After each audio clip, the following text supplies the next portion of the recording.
Number 31 of the House of Commons Standing Committee.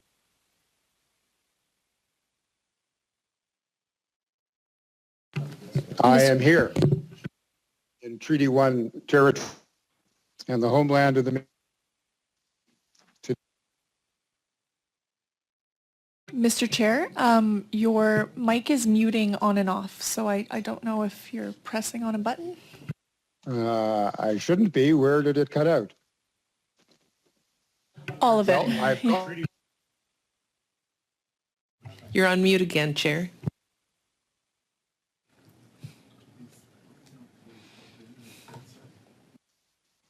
let's try it again. Can you hear me now? Yes, the meeting has been called to order. I am in Treaty 1 territory and also the homeland of the Métis people. Today's meeting is taking place in a hybrid format pursuant to the House Order of June 23rd, 2022.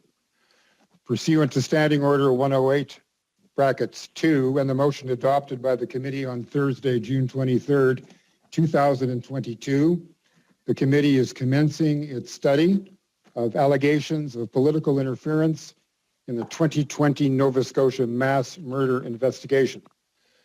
With us today on the first panel, the Honourable Bill Blair, PCMP, Minister of Emergency Preparedness, and Mr. Rob Stewart, Deputy Minister, Department of Public Safety and Emergency Preparedness. Up to 5 minutes will be given for opening remarks, after which we will proceed with rounds of questions. Welcome to all. I now invite Minister Blair to make an opening statement of up to 5 minutes. Minister, whenever you're ready, the floor is yours. Well, thank you, Mr. Chair. Colleagues, thank you for the opportunity to speak with you today. I'd also like to acknowledge that I'm speaking to you today from the traditional territory of the 𝙁𝙁𝙃𝙀𝙍 people. On April 18th and 19th in 2020, an unthinkable tragedy unfolded in Nova Scotia. All Canadians were shaken by these horrific deaths and mourned alongside the affected communities. I would like to take this opportunity to reiterate my support and condolences for the families, for those who lost their lives in these violent attacks, and our commitment to ensure that they get the answers that they need. We know that Canadians deserve a full accounting of what happened over those 13 hours on April 18th and 19th in 2020. And that is why we established an independent inquiry, the Mass Casualty Commission, which is mandated to look into some of the most pressing questions that were raised into how this occurred and how future tragedies can be prevented. We are all looking forward to the inquiry's fact-based findings, which I understand are due to be released later this year. And as the Commission conducts its work, I remain committed to the fundamental principle of operational independence for law enforcement in this country. And I want to make very clear, at no point did I direct the Rcmp in any operational matter, including on public communications. I did not ask them to release any specific information, nor did I receive a promise for them to do so. And as you will find in all of my public statements from that time, I confirmed that identifying the weapons used was a decision wholly within the purview of the Rcmp. What I would like to emphasize for you all today, however, is during the years in which I had the honor of serving as Minister of Border and Organized Crime and then as Minister of Public Safety and Emergency Preparedness, one of my top priorities was addressing gun violence in Canada. This was a key item in my mandate letter, which directed me to keep our communities safe by implementing new gun control measures, including a ban on assault-style firearms. Work on this issue had been underway for quite some time. We first made a commitment to get assault weapons off our streets in the very first speech from the throne in 2015. And we repeated that commitment in both our platform and in our throne speech in 2019. As part of that work, while I was Minister of Border Security and Organized Crime, I supported Minister Goodall in public consultations on reducing violent crime that involved both handguns and assault-style weapons. And just within these few years, we have seen far too many examples of the kind of harm that these firearms can cause. At the shooting at the Quebec City Mosque, another gunman killed 2 police officers in Fredericton and 2 civilians. And in our neighbor to the south, the AR-15 alone has been used in the mass shootings at the Pulse nightclub, in Sutherland Springs, at Stoneman Douglas High School, and perhaps most tragically at the Sandy Hook Elementary School. And from the outset, we understood the importance of preventing assault-style firearms from getting into the hands of people who do Canadians harm.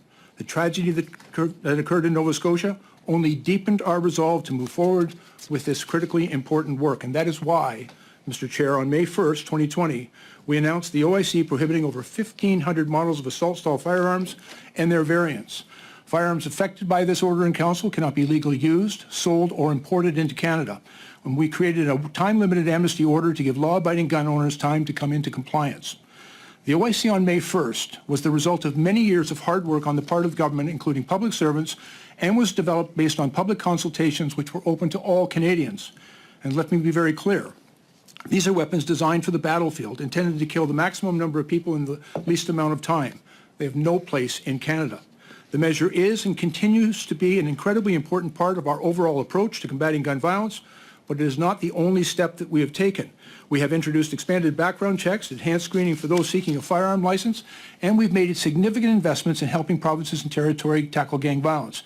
And just earlier this year, my colleague, Minister 𝙁𝙁𝙏𝙀𝙍, tabled further relevant legislation that I believe will be coming before this committee in short order. Combating gun violence is a complex and continual process. An issue requires a multifaceted approach, and we will continue to keep Canadians safe by implementing stronger gun controls. Mr. Speaker, I would conclude, if I may, by reiterating that at no time have I ever interfered operationally or given operational direction to the RCMP in my role as the Minister of Public Safety. I thank you all. I look forward to the questions that you may have. Thank you, Minister, and you won't have to wait long for those questions because they're going to start right now. Opening up this first round, I would now call on Ms. Dancho. You have 6 minutes. Ms. Dancho, the floor is yours whenever you're ready to take it. Thank you, Mr. Chair. Thank you, Minister, for being with us today. You or someone from your office was in daily contact with Commissioner Leckie in the immediate days following the Nova Scotia attacks on April 18th and 19th, correct? I was not in contact with her on a daily basis, but frequently in the days afterwards, I was briefed by Commissioner Leckie. As well as your Chief of Staff and your Deputy Minister were in relatively daily contact with Commissioner Leckie in some capacity? Yes, I assume so. So would you be comfortable tabling for the committee before our next meeting your calendar, your Deputy Minister's calendar, and your Chief of Staff's calendar and phone logs relevant to your communication with Commissioner Leckie prior to our next committee meeting, specifically from the dates of April 18th to April 28th, and including April 28th, and that would be for the reason of full transparency of your communications and your office's communications with her? I actually have a timeline with me, and I'm quite comfortable sharing that. And when I personally had conversations, there's a number of different Minister, does that things in that include timeline. the communication from your Deputy Minister and from your Chief of Staff with Commissioner Leckie as well? And again, I'm more than happy to provide you with a timeline of all my communications on this matter with Commissioner Leckie and with others. Including the Deputy Minister's communications and the Chief of Staff, 𝙁𝙁𝙁𝙁𝙁's communications? I don't know if the Deputy Minister has that information available, so I don't want to make a commitment to it, but that's a question certainly you can pose to him. Certainly, there would be phone logs of all the calls that they have made. Can you commit to tabling those for the committee before our next meeting of yourself, the Deputy Minister, and the Chief of Staff, 𝙁𝙁𝙁𝙁, before our next committee meeting? And again, I don't have direct access to those logs, but if they exist, I think it's very important. You commit to it? If I may, I think it's very important that this committee have all the information that Excellent. it requires to make Okay. an accurate assessment of what transpired. Great. Thank you very much. Just moving on, in a June 28th, 2020 Globe and Mail article, you were quoted confirming that you did speak to the RCMP about the upcoming OIC ban. When was Commissioner Leckie informed of the May 1st announcement date? Commissioner Leckie had been working with us, but Commissioner Leckie, as the Commissioner of the RCMP, is responsible for the Canadian Firearms Program. The Canadian Firearms Program, as it was integral in the Minister work Blair, that we... when was she informed of the May 1st date of that announcement? And I don't, that's a question that would have to be When was the posed May to... 1st date determined for that announcement? Was it before or after the Nova Scotia attacks? The date of release was determined after the Nova Scotia shooting. Thank you. You're aware of the email sent by Commissioner Leckie on April 23rd, 4 days after the attacks to your Chief of Staff, 𝙁𝙁𝙁𝙁, containing information your government had requested concerning weapons used in the attacks, correct? Yes, I'm aware of it. And you're also aware that the Commissioner's email contained a strong warning that the information must not be shared beyond you and the Prime Minister because it could jeopardize the active investigation, correct? I'm not only aware of it, but I respected that throughout And you're aware of the meeting the Commissioner called for her and her Nova Scotia officials immediately following the Nova Scotia press conference on April 28th? I was not aware of that. I've subsequently become aware of it through media reports. You're aware that during that meeting, the Commissioner reprimanded her Nova Scotia deputies for not sharing the information she warned you not to share, correct? I'm not aware of that. I was not a party to that conversation, and I've only read media reports. I've not discussed that in any way with the Commissioner. Your office obtained assurances from Commissioner Lough𝙗 that the type of weapons used in the shooting would be released to the public at the April 28th press conference, correct? No, that's incorrect. So it was not assured. You had no idea that that was Commissioner Lough𝙗's expectation in that press conference? Let me be very clear. At no time did I ask Commissioner Lough𝙗 to reveal that information. At no time did I direct her in any way in her communications. She did not make any promise to me. A bit. I'm not asking if you had asked her, but I'm asking if you were aware of the Commissioner's expectation that on that April 28th press conference, that information would be released. Were you aware that that was Commissioner Lough𝙗's expectation? No, I was not. You were not aware.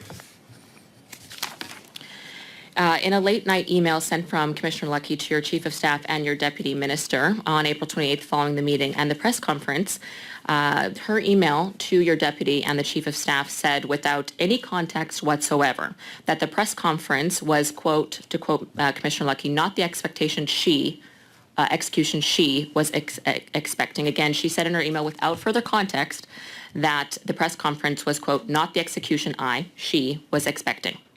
So that's in reference to the immediate questions on the types of weapons used. The lack of context provided in Commissioner Lough𝙗's I can't email. comment on the context of that. I wasn't aware of it, and I have no knowledge of what Commissioner was referring to. It seems that your Deputy Minister and your Chief of Staff were fully aware of the expectation of Commissioner Lough𝙗 of that press conference. To the Deputy Minister, were you aware of the context of this email? Because it was not listed in the email, and it was written that you would have been aware. I have no idea what... Minister, please. Thank you. Were you aware of the context of the email? Not in the sense that you are posing the question. I was aware that the Commissioner expected there to be full disclosure of what the RCMP knew for the sake of the public. Yeah, that's what I'm asking. So you were aware of the context of the email being that the Commissioner's expectation of the April 28th press conference was that information on the weapons would be released. So thank you for confirming that you were aware of the context. Ms. Danko, if I may, that's simply not correct. I don't believe there's anything in that email that makes reference to any information about firearms. I will just read it again. So there is no context in this email, but Commissioner Lough𝙗 said in reference to the press conference that it was not the execution she was expecting. She then went on to provide comment from media and Darren Campbell of when he was asked about the weapons used. So I appreciate that you were aware of the context of that email, even though it was not listed, which would mean that you were aware of it earlier in the day. I'd like to just make sure you're clear on please go my ahead. point here. You've got 10 seconds. You've got 10 seconds to be clear. To the best of my recollection, the Commissioner had provided some assurance that the RCMP would provide the public with a full story of what had happened and what they knew. That was what I understood. Thank you. Thank you. The time is up. Now I will move to Mr. Noor Mohammed. Sir, you have the next slot with 6 minutes. The floor is yours. Thank you, Mr. Chair, and thank you, Minister and Deputy, for joining us today.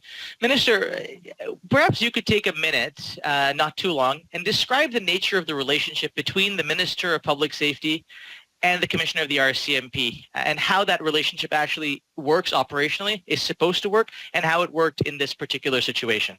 Yes, thanks very much. I think it's an important question, and I appreciate it. As Minister of Public Safety, I do have a responsibility. I am responsible for a number of different agencies and departments that report through to Public Safety and to the Minister of Public Safety.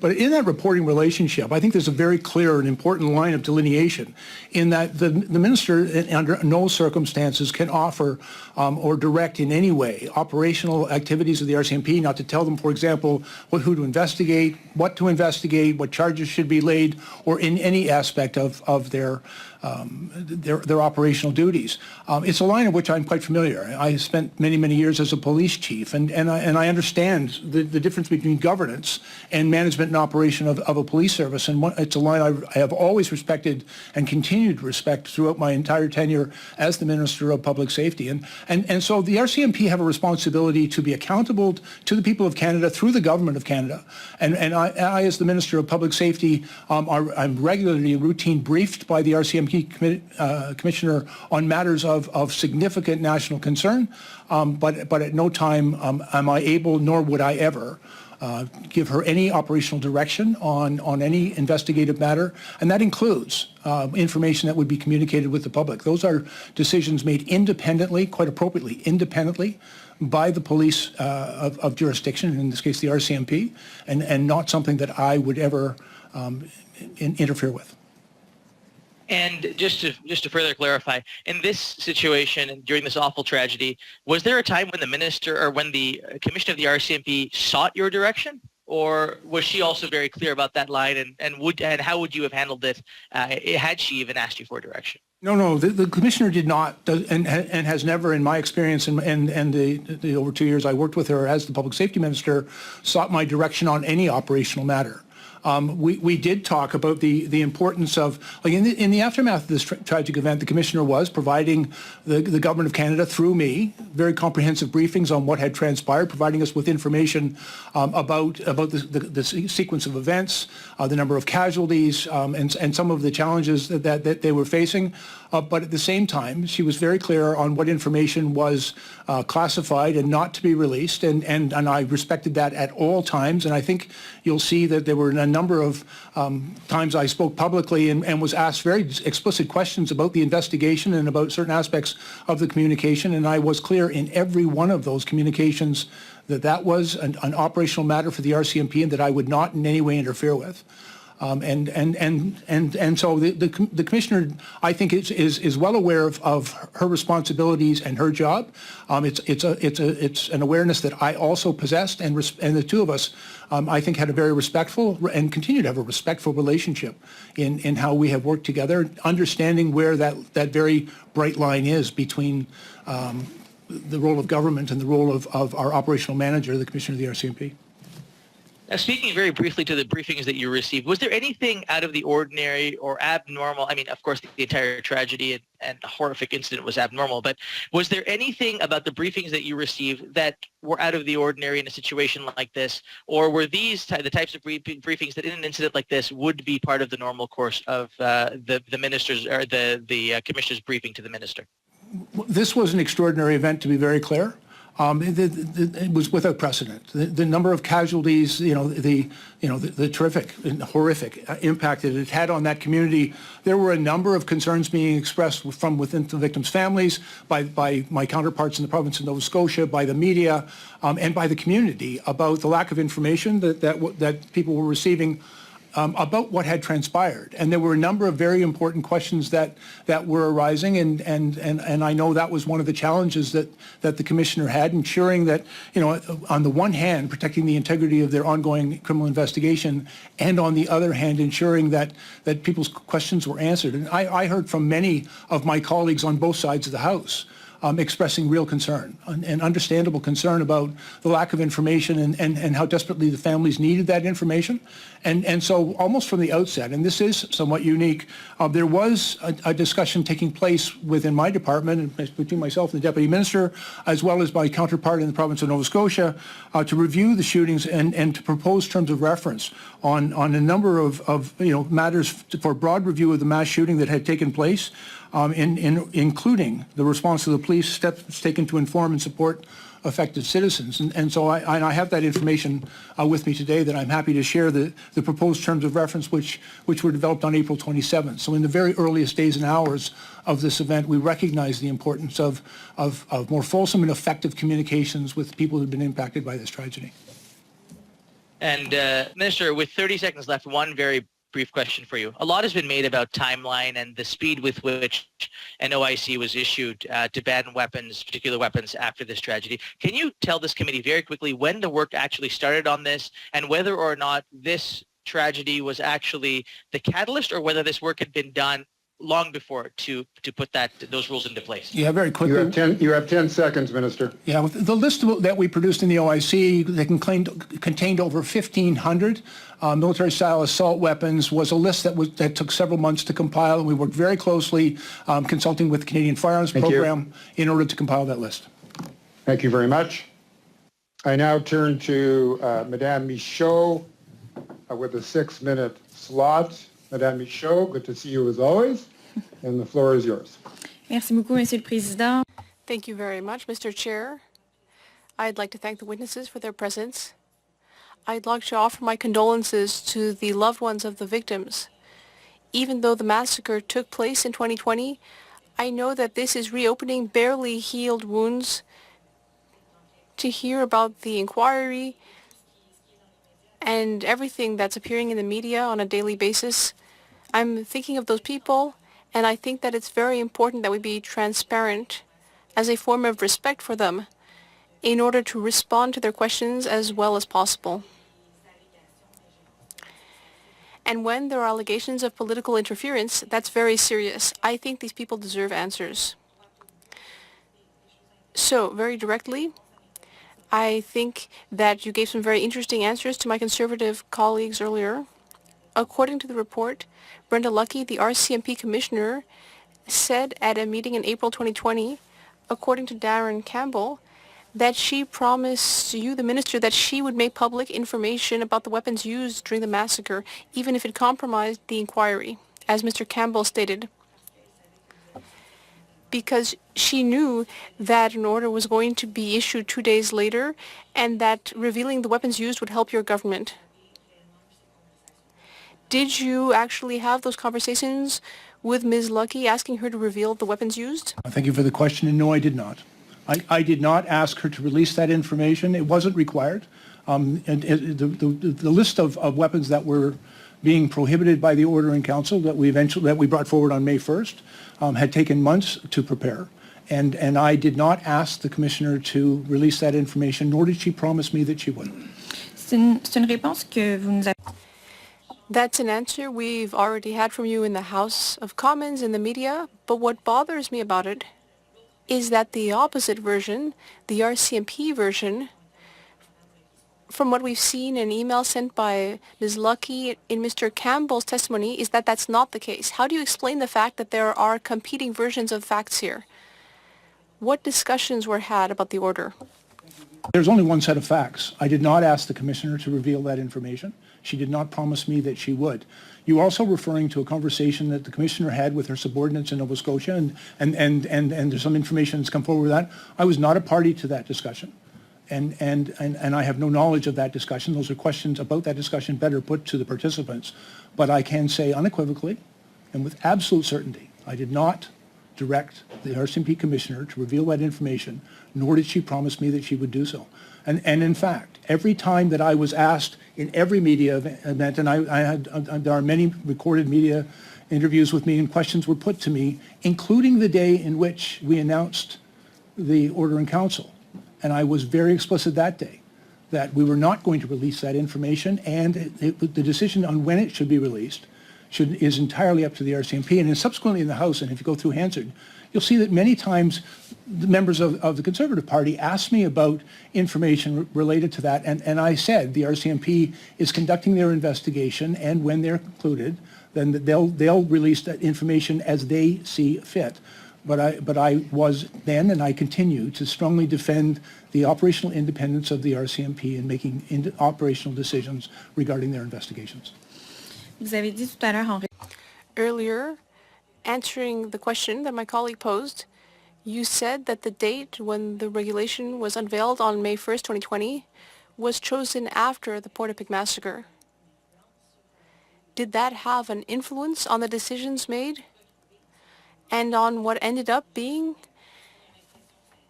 in the announcement on May 1st? It kind of seemed like it was dashed off on a napkin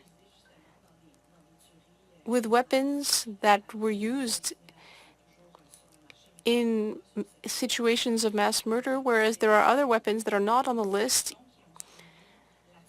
So what discussions were had after the 𝙄𝙁 massacre regarding what should be in the order that was made on May 1st, 2020? Did the massacre have an influence on your decisions and your political action? Thank you very much. I think it's important to remind us all that this is a commitment that we had made. Frankly, for me, the banning of and the prohibition of assault-style weapons is something that I have worked on for many years. But we actually campaigned on it in the 2019 election, you may recall. when it was in the throne speech, when we became the government, it was in my mandate letter that we would ban these assault-style weapons. We went right to work. And in fact, the work had actually begun in 2019 when I had done cross-country consultations and we'd done surveys and other things to talk about what weapons should be prohibited. The compiling of the list, and it's a very interesting characterization that you suggest it was done on the back of a napkin. It was several months of very hard work in compiling that list, and over 1,500 of those weapons. And there was a very clear criteria that was established in which weapons would make that list, and that list was compiled over many months. But let me also be clear, Ms. Michaud, the terrible tragedy that took place in Nova Scotia, the worst mass casualty shooting event in our country's history, was, for me, very impactful. And all of the work that we had been doing for months and years leading up to that moment, it certainly had the effect of deepening my resolve to move forward as quickly as possible to keep the promise that we had made to Canadians. We'd made that Canadians some time before, and to keep that promise. And I remind myself that we were not alone in this. And for 10 example, seconds, please. The leader of the NDP had on April 20th urged us to take some action in response to this terrible tragedy, and that action was well entrained, and we were working very hard on getting it forward. But certainly, the terrible events of that event were highly motivating for me to get the job done and to keep. Thank you, Minister. Promise. Merci. Thank you, Minister. I would now like to invite Mr. McGregor to begin his 6-minute slot. Mr. McGregor, whenever you're ready, the floor is yours. Thank you very much, Mr. Chair, and welcome to the committee, Minister Blair. I'd also like to echo my colleague, Madame Michaud's comments, just that our thoughts are with the families in Nova Scotia, and I truly want our committee's work today to be respectful of the Commission's process and to not really interfere with the important work that that Commission is doing. Minister Blair, I guess my first question to you is, do you believe that handwritten notes, especially as they're written, if they're written during the course of a certain action, do you believe that you can put a lot of stock in them? Do you use them personally? Actually, in confidential briefings, I don't personally take notes, but I have previously, as a police officer, for example, maintained a memo book, which is an aide-de-memoire, and if it's done contemporaneous to events, it can provide good evidence. Good, because I guess the reason why we're here today is it comes to light from the handwritten notes of Superintendent Darren Campbell, and those handwritten notes do make specific reference to the Commissioner having said that she had made a promise and that this was tied to impending gun control legislation. Now, you've very clearly stated on the record that no such promise was made, no direction was given. Why then do you think, in your opinion, that Superintendent Campbell would have written that specifically in his notes, which were written during or shortly after a conference call with the Commissioner? I think that's a question better put to the participants in that conversation. I was not a party to it. I had no knowledge of that conversation. I can tell you, and I'll repeat very clearly, I hope for all of you that at no time did I give that operational direction to the Rcmp Commissioner to release that information, nor did she promise me that she would. But with respect to the conversation she had with her team in Nova Scotia, that's a question that I was not a party to those conversations, a question best put to those who were a party to it. Okay, we'll leave it at that. In previous questions on this topic, the Prime Minister has publicly stated that his government did not put any undue influence or pressure on the Rcmp, but that is kind of an evasive answer to a question because, while he makes specific reference to undue influence or pressure, it may leave open to other types of influence and pressure. How would you interpret the Prime Minister's answer to those specific questions?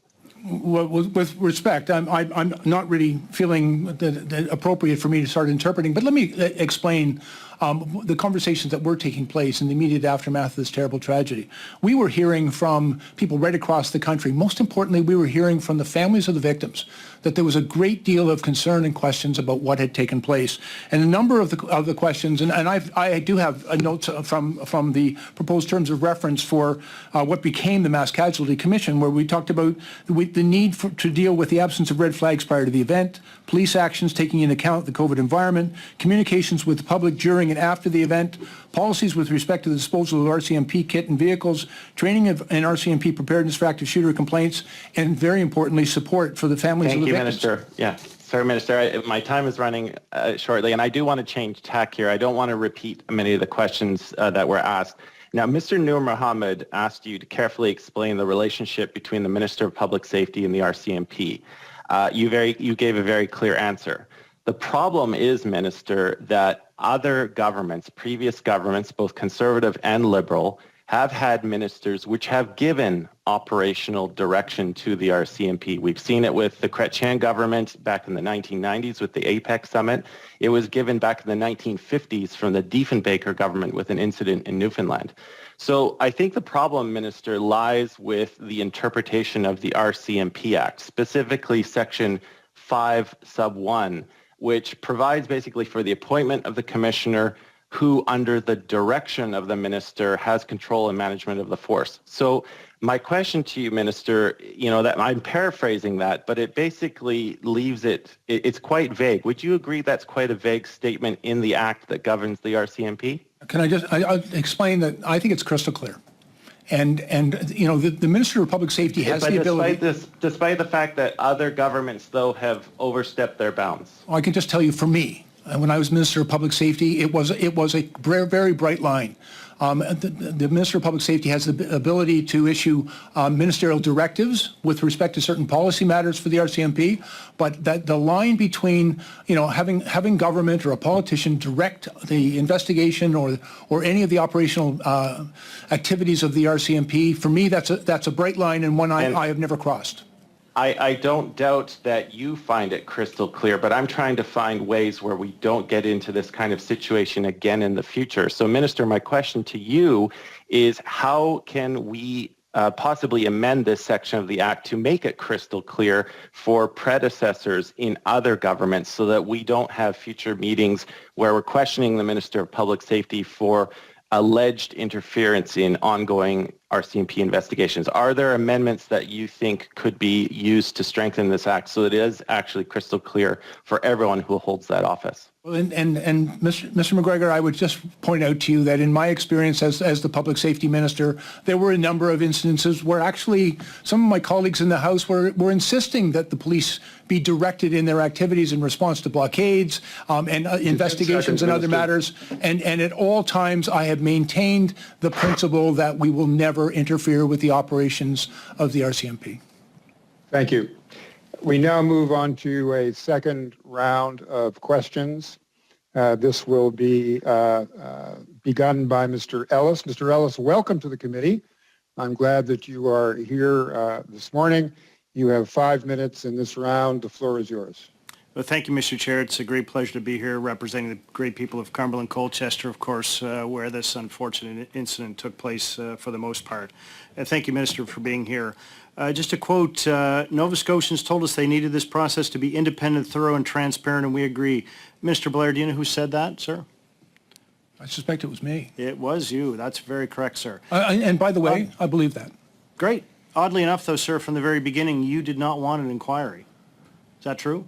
No, let me be very clear. I think thank you for the opportunity to clarify that concern. I don't really need any clarification, sir. I just need a simple yes or no. Well, in fact, in the immediate days following the shooting, I reached out to the province of Nova Scotia, and I had proposed terms of reference to conduct a broad review of the mass shooting in Nova Scotia. Sir, we understand that. Thank you. Sir, I know that we're tight on time, so let's get to the matter. You wanted a review, not an inquiry, and then when the inquiry came around, you took the opportunity, sir, to actually appoint some very interesting commissioners, oddly enough. Mr. MacDonald, first cousin to one of the individuals who was shot, well-known Liberal, stayed charges against Jerry Riggin.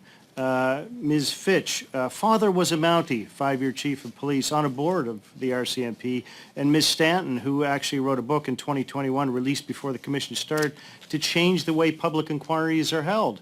Is that not political interference from the very beginning, sir? Absolutely not, sir. And in fact, I spoke to the Attorney General in Nova Scotia. He'd recommended former Chief Justice, Justice MacDonald, as the Commission Chair. Chief Fitch had been the chief in Fredericton when Yes, 2 sir. of her officers and 2 citizens were killed in another Thank you, mass sir. shooting in that location. Those facts are well known. I really appreciate that. Point of order, Chair. Can we allow the minister to answer the question asked of him? Yes, I think we have to have a little smoother flow here. Minister, you've got the floor. Yeah, thank you. And you know, we worked very carefully to ensure that when we established initially what was to be a review, but we heard very clearly from the families. They were very concerned about the ability of the Commission of Inquiry to subpoena witnesses. And so in response to that, we did declare a public inquiry to give them those tools. But from the very beginning, in the immediate days following, it was very clear to us, and I happily provide the committee with the proposed terms of reference, which was developed on April 27, 2020. That's only a week after this terrible tragic event, recognizing that the people of Nova Scotia, the people of your community, needed answers, and we wanted to make sure they got those answers as quickly as possible. Well, thank you, sir. It's obviously that we see the choices made politically somewhat different, and I would suggest to you, sir, that the members of the families who are affected, the grieving families of people like Lisa McCulley and Greg and Jamie Blair and Kristen Beaton and Heather O'Brien, that those families see this very, very differently from what you do, sir. One of the other things I think that's important is quite clearly with the back and forth we've had now with our NDP member, our bloc member, our team here as well, sir, that someone's not telling the truth here. That's the unusual thing. There's a conflicting level of evidence that my bloc colleague clearly pointed out, that there's a contrary nature to what was said through the notes of Minister Campbell, who you said is also an exemplary officer. That being said, sir, who from the PMO were your staff communicating with in the days following the attacks? Sorry? Who from the PMO was your staff or yourself communicating with during the days after the attack? I don't know. I can tell you that there were regular briefings taking place between the RCMP, and I was also briefing my cabinet colleagues on the event. And did you speak directly to the Prime Minister, sir? And again, I was briefing the entire cabinet on. Did you speak directly to the Prime Minister, sir? I think it's a pretty simple question. And I've just said I was speaking to the entire cabinet on that matter. Did you speak directly to the Prime Minister, sir? Please answer. Simple, yes or no. The Prime Minister is present in the cabinet. He's the head of our government. Did you have a direct conversation with him, sir? Not a separate conversation on these events. It was in the context of a cabinet discussion. Very good, sir. Mr. Stewart, do you remember any meetings with the Prime Minister that yourself, Chief of Staff, or the Minister may have had? I did not attend any meetings with the Prime Minister, and I am not sure. I would have to check my schedule, and as Ms. Stancho has asked, we will give you the schedules. And sir, through all this, obviously that you were present in multiple briefings during all this. You know, someone's not telling the truth again, sir. Do you have an opinion on that? You're asking me? Yes, sir. 10 seconds, please. I don't believe that to be the case. I think this answer will take more than 10 seconds, sorry. There was a great deal of desire to have the RCMP tell the public what happened, because in the days following the crisis, or the event, the tragic event, the story was very unclear. So there was a great deal of desire for that to be the case. And that, in the Commissioner's mind, I believe, included the guns. Thank you very much. I would now call upon Mr. Hardy to take his 5-minute slot. Whenever you're ready, Mr. Hardy, the floor is yours. Thank you, Mr. Chair, and also it's almost impossible to get your mind around what happened in Nova Scotia and the impact on the families and on the force.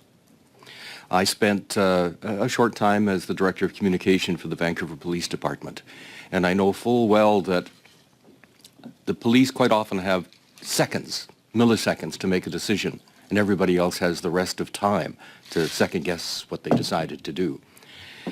In your case, Minister Blair, You had a mandate letter, December 13th, 2019, directing you to implement the government's firearms policy. First on the list was to deal with military-style assault weapons.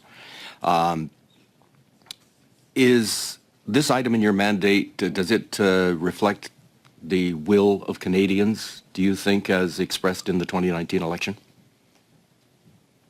I believe that there is overwhelming support for the prohibition of assault-style weapons. I also understand, because I've heard very clearly from those in representing the gun industry, for example, who've been strongly opposed to it. Would releasing the specific details of the weapons used in the Nova Scotia shootings, would the release of that information been necessary to justify the ban to Canadians? I don't think it's in any way relevant, to be frank. There are many documented instances where these style of weapons have been used in mass shootings in Canada and around the world. And I personally believe that there is no place in a civil and safe society for such weapons. That they were designed for military use and not for recreational use, and there have just been far too many tragedies where they have been used. I did not and I still do not have all the particulars on what weapons were used and in what circumstances in the Nova Scotia shooting, but I also believe that mass shooting was another symptomatic of a greater problem. Basically, this, the release of the information, as was alleged that somebody asked for, really wasn't necessary in the context of the OIC coming up.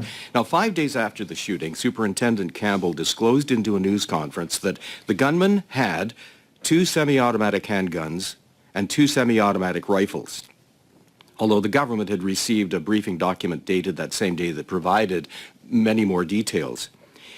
In your opinion, for purposes of informing the public, Superintendent Campbell's disclosure, was it sufficient to give the media and Canadians the essential information about the weapons used?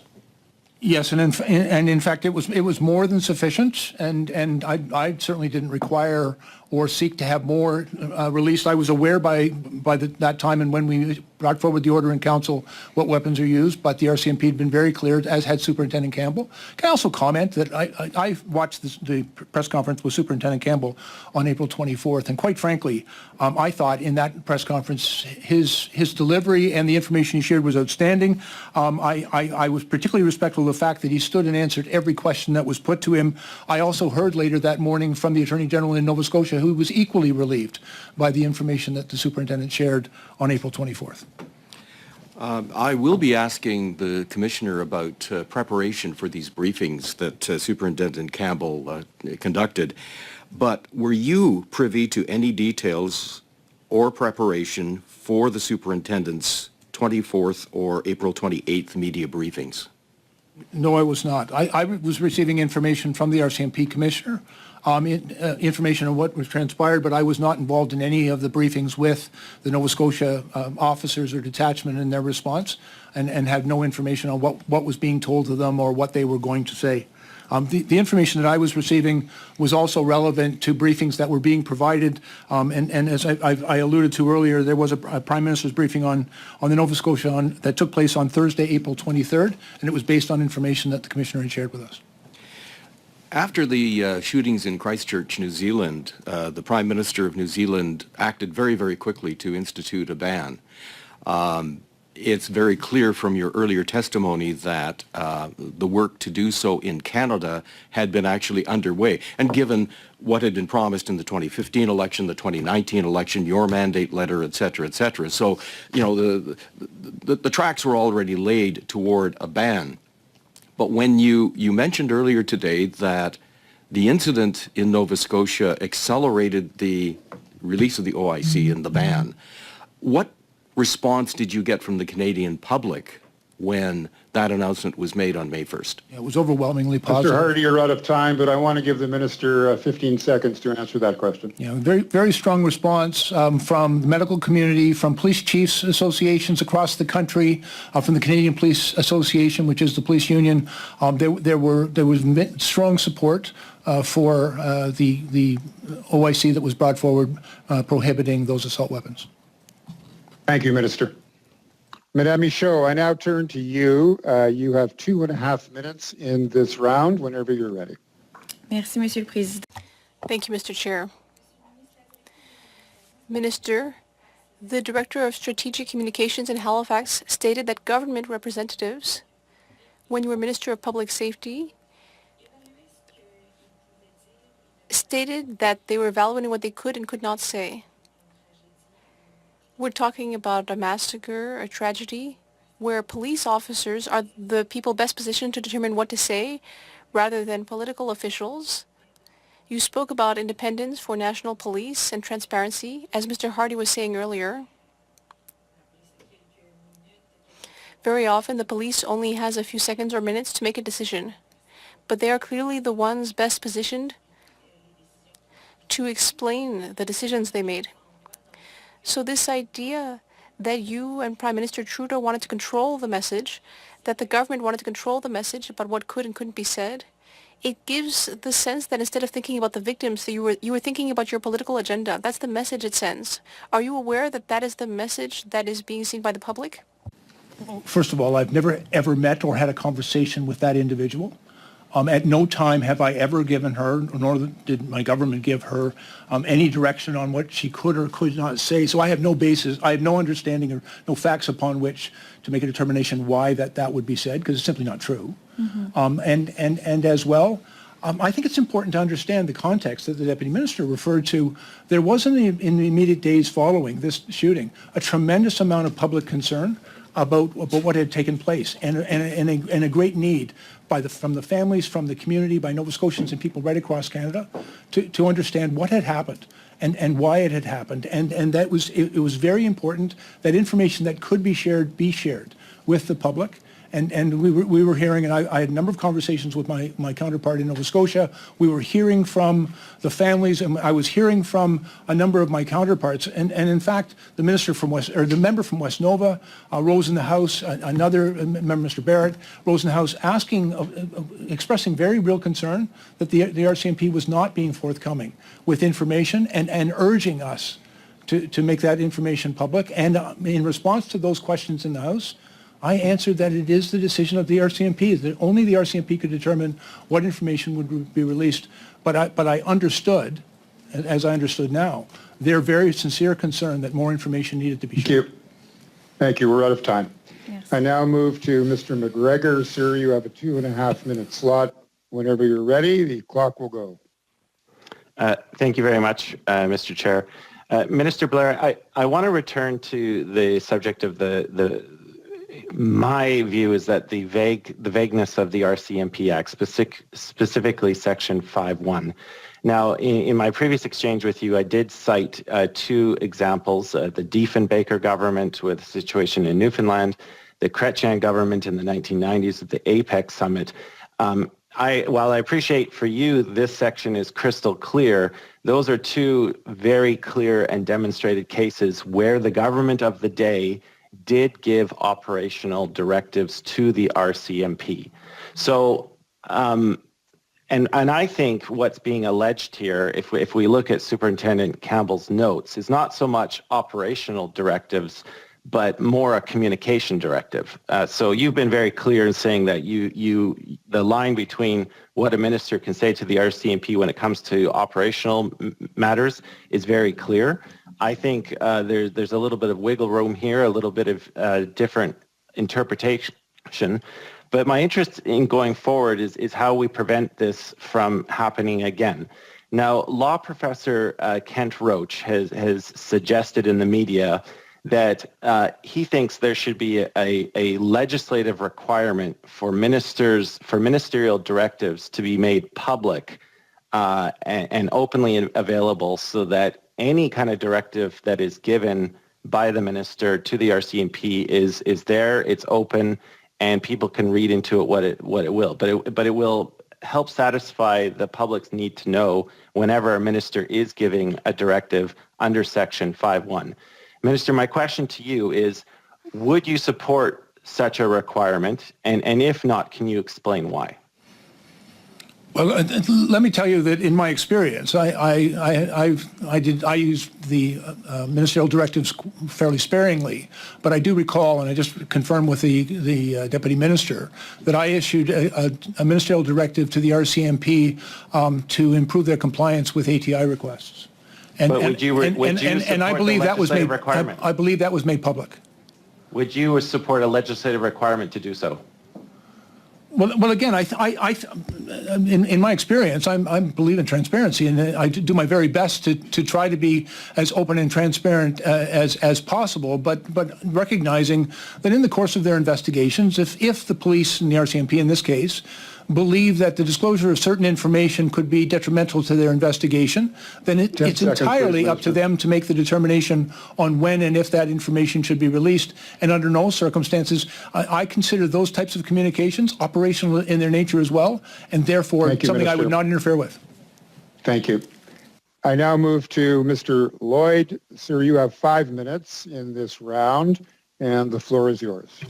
Thank you, Mr. Chair. Thank you for being here, Minister. My questions are going to be for the Deputy Minister. In response to earlier questions from my colleague regarding the April 28th email from Brenda Lucki to Commissioner Lucki to yourself and to the Chief of Staff to the Public Safety Minister, you said that in response to her line that this was not the execution that she was expecting. You understood that to mean that she was expecting the nature of the firearms to be disclosed at the meeting earlier that day, the press conference. Is that correct?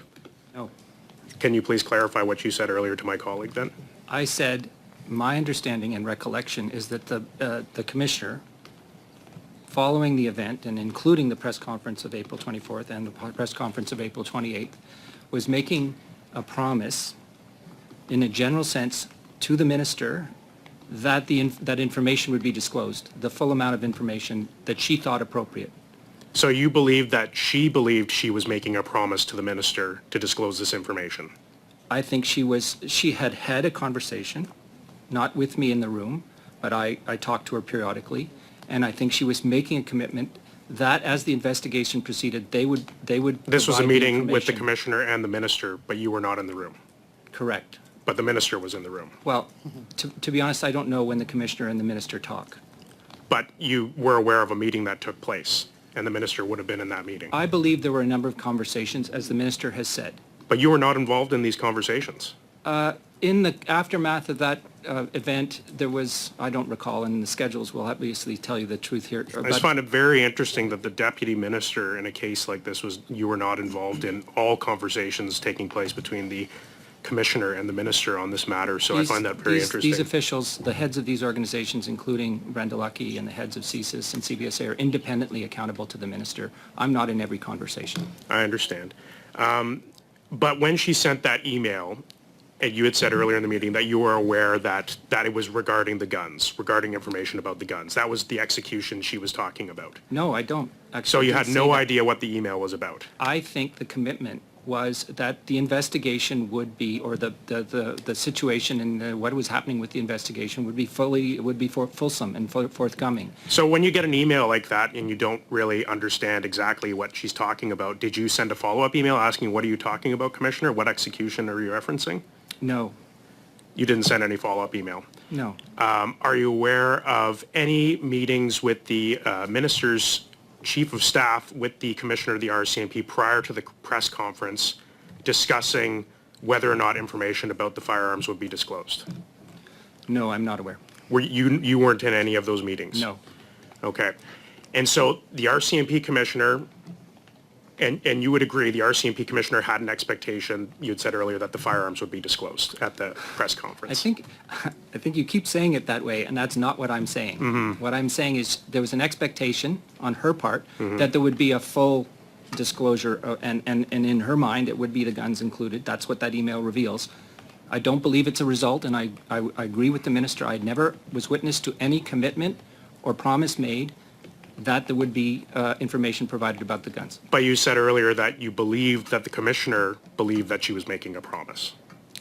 To be fulsome about the investigation. What that meant is a question you will have to ask her. Yes, and that's something that we'll definitely be asking.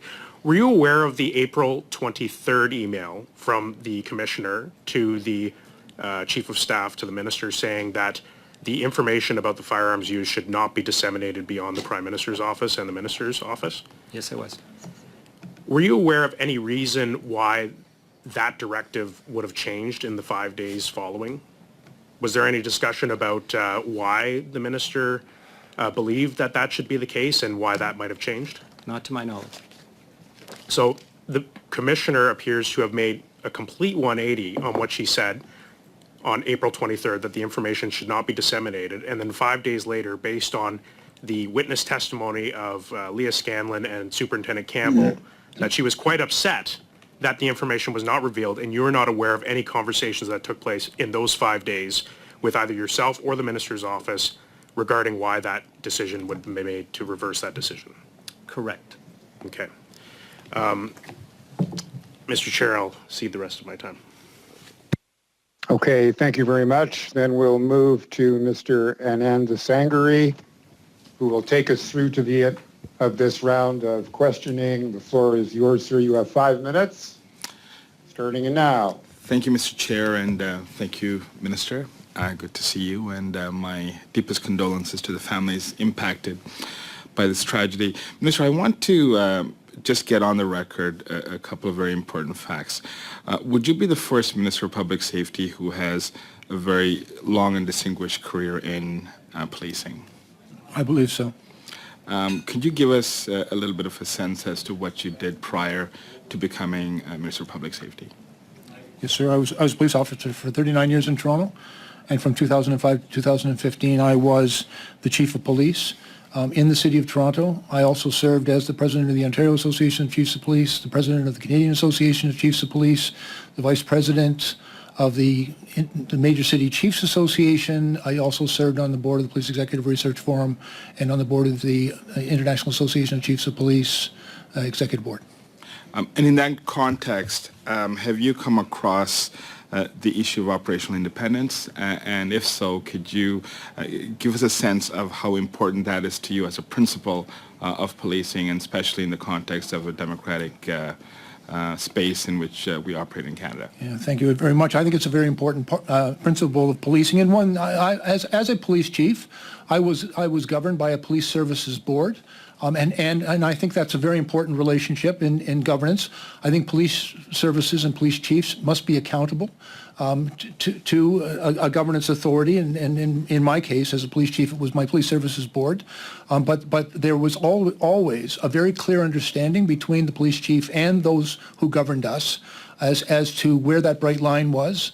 And so they dealt with issues of policy and issued directives with respect to certain matters, but not on operational matters. And it is a line that I think is a critically important one in Canadian society, in how the police operate independently.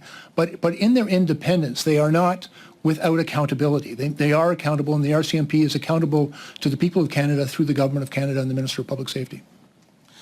Minister, I want to quote you from back in 2012, and this is with respect to the shooting on Danzig, which happened in my community 10 years ago last week, as you're aware. And it says, I've been a cop for 35 years, and this is the worst incident of gun violence in my memory, said Blair, his voice wavering. It's very shocking. A lot of innocent people were injured tonight.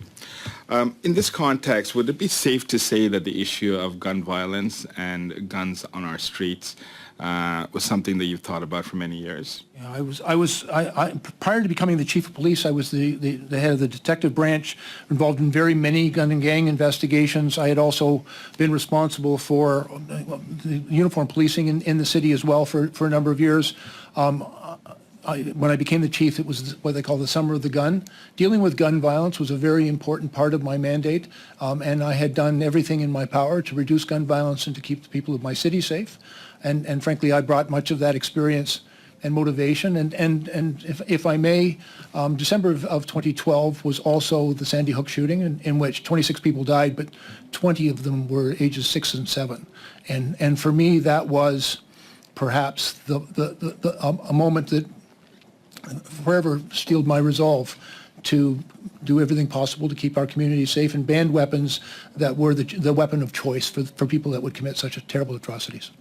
would it be inaccurate for me to say that when you sought the nomination in 2014, ran in 2015 and again in 2019 and again in 2021, the issue of gun violence was one of the top priorities for you, and given the opportunity that you would ensure that many guns would be off our streets?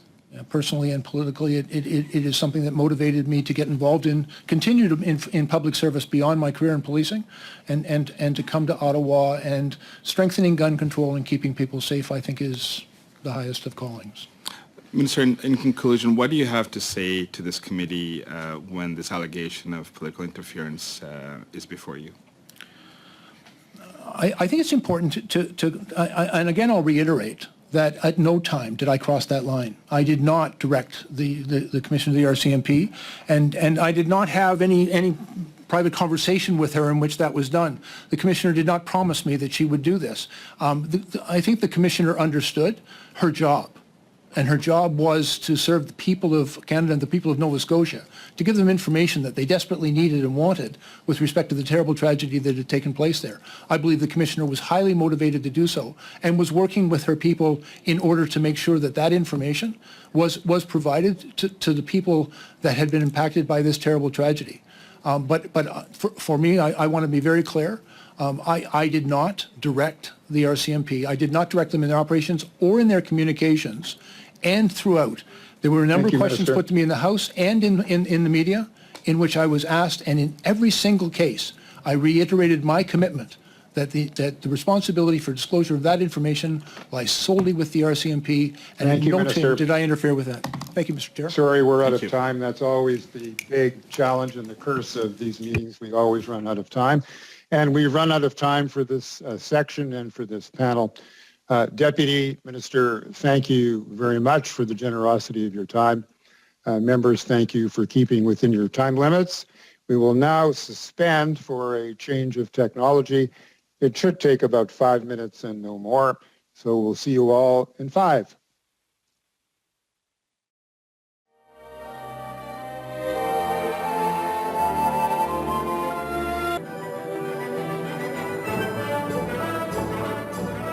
Our second panel witnesses are from the Royal Canadian Mounted Police, Commissioner Brenda Lucki and Deputy Commissioner Bruce Brennan, Contract and Indigenous Policing. They have requested that they split their time. Commissioner Lucki, you will have 7.5 minutes, and then Deputy Commissioner, you will have 2.5. I welcome to all of you, and now invite you, Commissioner Lucki, to begin your opening statement. The floor is yours. Good afternoon, bonjour. I can't imagine what Nova Scotians went through during that 12-hour rampage, and recognize that there's a lot of healing required to move forward. Each and every day my employees do the best they can with the circumstances that they're faced with, but of course we can always do better, and that's why the Mass Casualty Commission was created, to provide meaningful recommendations to keep communities safe in the future. Thanks for the opportunity to speak on some of these important issues raised by this incident. Let me begin, and let me be clear. I did not interfere in the investigation around this tragedy. Permettez-moi d'être clair, je ne suis... Let me be clear. I did not interfere in the inquiry on this massacre. Specifically, I was not directed to publicly release information about weapons used by the perpetrator to help advance pending gun control legislation. Was there pressure for information from the federal government about this incident? Yes. Le gouvernement fédéral a-t-il exercé des pressions? Was there pressure for information from the federal government about this incident? Yes. This wasn't surprising, as we were dealing with the biggest mass shooting incident in our country, and it was my responsibility to keep relevant officials apprised of the evolving situation while maintaining the integrity of the operation. Were the requests for information and updates political interference? No. And in my dealings with Minister Blair, he was very conscious of this and has never sought to interfere in this investigation. Et dans mes parts avec le ministre Blair,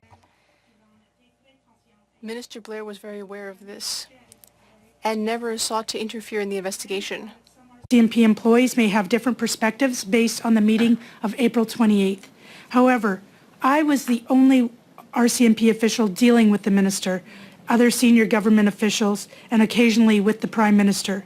And I'm the only one who can speak to the nature of these requests, exchanges of information, and my intentions during that meeting. The integrity of police investigation is critical.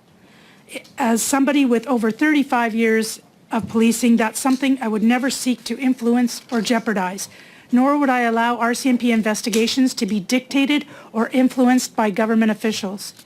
I am accountable to the minister from an administrative perspective, but the RCMP is operationally independent. The basis for this principle is to prevent direct and specific political control of police operational activity, with the sole responsibility for operational decision-making resting in the hands of police officers. Keeping the government informed through timely and accurate information sharing is not interference. It's standard procedure, and these situational updates are provided without compromising the operational integrity of an investigation. I did provide information on April 23rd about the types of weapons found in the perpetrator's possession, information that was to be shared with the Minister and the Prime Minister, noting that it wasn't to be disseminated any further as there was an active investigation.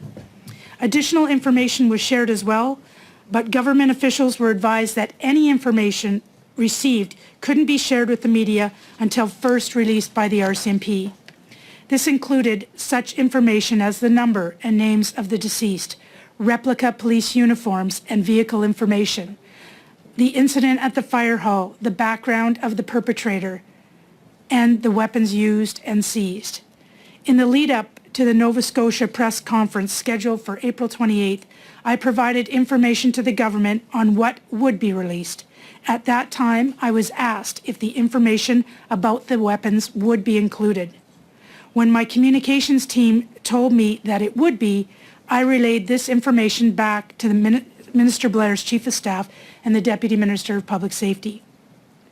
Regarding my use of the word promise during the meeting I had with my team following that press conference, at that time and in that context, I was trying to convey that I had already confirmed to the Minister that the information about the weapons would be released during the press conference, a confirmation made based on the information I had been provided. Due to a miscommunication, this was not the case, and I felt I had misinformed the Minister and by extension the Prime Minister. These were difficult, dynamic, and demanding circumstances, and everybody was doing their best to provide as much information to the government, to the public, to the media about this appalling event. C'était des circonstances difficiles. These were difficult and dynamic circumstances. Everyone was doing their best to provide information to the government, to the public, and to the media about this appalling event. This all took place just over a month after COVID-19 was declared a global pandemic. The pandemic fundamentally changed how we managed this incident. The unfortunate reality is that the information flow from Nova Scotia colleagues into my office in the hours and days following the shooting wasn't what it should have been. It was for this reason I called the meeting, to express my disappointment and frustration and to outline expectations. Once I was informed during that meeting of the miscommunication and that releasing the information would jeopardize the ongoing investigation, I considered the matter closed and did not pursue it further. This was clearly articulated back to the Minister, and in fact, to support my assertion on non-interference, this information was not released until several months later. On the matter of the April 28th meeting itself, it needed to happen. It was essential that I had more time and more timely and accurate information, and it was important that my team understood my expectations going forward. It wasn't helped by the fact that it was a teleconference. I had no visual cues for how my words affected those on the call. In the early days of the pandemic, we didn't have access to the on-screen platforms we do now. But the timing of the meeting itself was not ideal, and I should have been more sensitive to those in attendance. People who had been operating in a high-stress and a very emotionally charged environment and had just completed a significant press conference. Given this context, I regret the timing and how I framed the conversation. But the discussion was still necessary.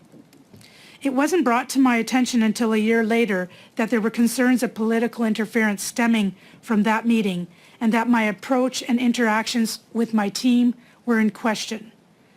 Had I known my words and approach had such an effect, I would have definitely made things right sooner. This is who I am. Let me be clear. I did not interfere in the investigation. I did not receive direction, and I was not influenced by government officials regarding the public release of information and, more importantly, on the direction of the investigation.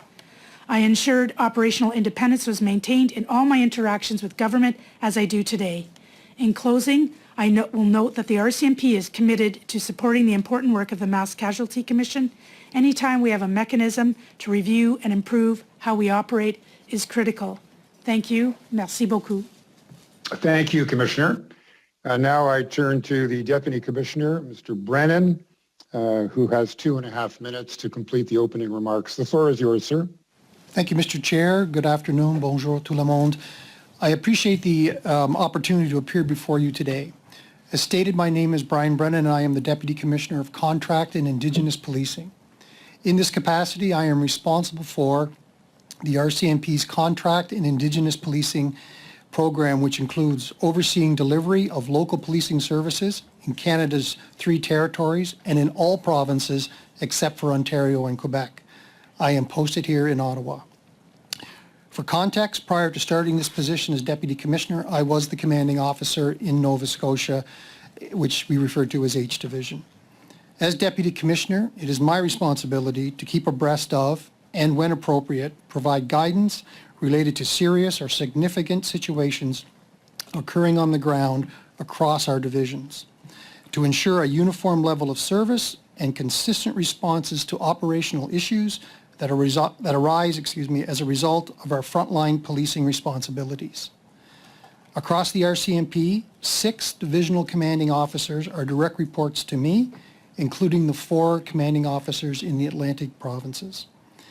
In the context of the mass casualty event in 2020, this meant I was supporting H Division by working with National Headquarters business lines to ensure operational requests in support of the division were actioned and providing briefing updates to Senior Executive Committee and other commanding officers.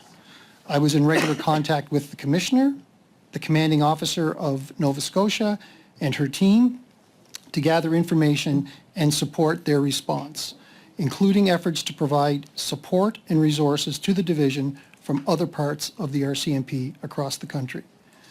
My focus was on policing operations rather than public communications. Understandably, there were many questions about what was happening on the ground and what information was available to share from the division. The Commissioner required timely and regular updates on the evolving situation to support her work and exercise her responsibilities as Commissioner. This was appropriate and expected. And with that, I'd be happy to answer any questions you may have on this matter. Thank you, Mr. Chair. Thank you, Deputy Commissioner. And the time for questions has arrived. And we will start with Ms. Dancho in this round. Ms. Dancho, you have 6 minutes. Take the floor. Thank you, Mr. Chair. Thank you to the Commissioner and Deputy Commissioner for being here today. Commissioner Leckie, in an April 28th email from you, you said that you provided to government information that would be released to the public, correct? On what day? April 28th. There was several emails from you, I think 2 in particular. Yeah, there were several versions of speaking notes that were being used by the people on the ground in Nova Scotia. That was one of many versions. Okay, so in one email from you on April 28th, in one of the emails you confirmed the information about the weapons would be released in the press conference, correct? Yes. So that would have been early morning of April 28th. I believe so. Okay, thank you. The Deputy Minister, Stewart, who just came before you in committee, informed the committee earlier of a conversation which this promise that you mentioned in your opening remarks happened. It was during a discussion with the Minister. The Deputy Minister was not there, but he was aware of this discussion. You mentioned this in your opening remarks, correct? Yeah, it wasn't a promise, it was a confirmation, because I was asked if that information would be included in the media release. I verified through my comms people who verified with the people on the ground, And at that point, they had advised that it was in fact going to be part of that big media event on April 28th. Just to be clear, the minister asked you if the weapons used in the attack would be mentioned in the press release or in the press conference. He was speaking of the weapons in the incident, so that would mostly include the weapons seized, because the weapons used were still under forensics. So it was more involved with the weapons seized. Just to confirm, the Deputy Minister, or the Minister of Public Safety at the time, Bill Blair, specifically asked you if weapons used during the attack would be mentioned in the press conference of April 28th. Yeah, I would, in the sense that it was any of the weapons involved in the incident. So some were seized and not used, and some were used. And you made a promise to him that that information would be released on the April 28th press conference, correct? I confirmed, in fact, that they were going to be part of the media event. So Darren Campbell's account of the meeting that happened, that you had called following that press conference, again, that meeting happened immediately or within 2 hours after, where he wrote in his notes that you had made a promise to Minister Blair that that information about the weapons would be released. He was accurate in this, given what you're saying. That's what he wrote, but like I said in my notes, in the context, the word promise that I used was in the context of confirming the answer to his question. But you used the word promise, correct? I don't recollect that. I may have. I'm not going to question Superintendent Campbell's recollection, but So it it may was in the context of confirming the information that was asked of me. You said to the Rcmp officials in that infamous April 28th meeting that you promised Minister Blair that the information about the weapons would be released, just in sum, correct? I was referring to the confirmation of the question. Mr. Campbell also mentioned in his notes, as you're aware, that you tied that to the forthcoming gun policy, correct? It was when we were speaking of many different flow of information through the last 10 days. There was a lot of issues with the flow of information. The weapons was just but one part of my frustration with and why the meeting was Commissioner called. Leckie, did you, as according to Darren Campbell's notes and the letter to you from Ms. Scanlan from a year later, both of them said in their remarks that you tied that promise to the forthcoming liberal gun policy? OIC, pardon me. Is that correct? What I did recall mentioning was that the reason why the weapons were so important and why they asked if they were going to be included was tied to the minister's mandate letter. So you did connect the two? Yes, correct? I did. Okay. Ms. Scanlan also mentioned that you said in the meeting that there was pressure from Minister Blair on you. Is that correct? No, I don't recall saying that. So she is incorrect in what she wrote to you? I cannot tell you if she's incorrect or not. That's her recollection. So you did not feel pressure in that meeting when you spoke to Minister Blair and you promised him that you get that information released about the weapons First of all, used? I didn't promise him. I confirmed the answer to his question. And second of all, in regards to your second part of the question, there was a lot of pressure, and it wasn't just from the minister's office, it was from the various downtown offices. The most pressure was probably from the media, and there was a lot of pressure internally to get communications out because we had lost a member. So there was a lot of communications. I was going in front of the media quite a bit. So you confirmed to Minister Blair when he asked you if the weapons information would be released in that press conference, you confirmed yes, it would be, correct? Yes. And that's why that's one of the reasons you were so angry with your deputies in Nova Scotia in that meeting, correct? I wasn't angry. You weren't angry at all? At all. I was disappointed. I felt let down, but I wasn't angry or upset. And Darren It's not Campbell part said of that my you DNA. specifically said you promised, you're saying maybe I did, but I definitely said I confirmed to the minister? I may have said that, but it wasn't the context in what if Darren Campbell put that in his notes, I'm not going to question his notes.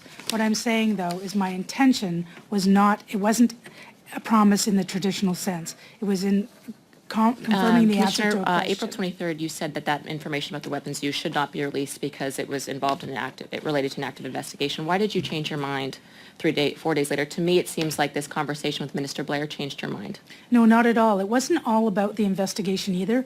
It was the fact the weapons specifically. You said not to share it, and then 4 days later, or 5 days later, you're reprimanding your deputies for not sharing it. No, but it wasn't specifically about the weapons, whether to share or not to share.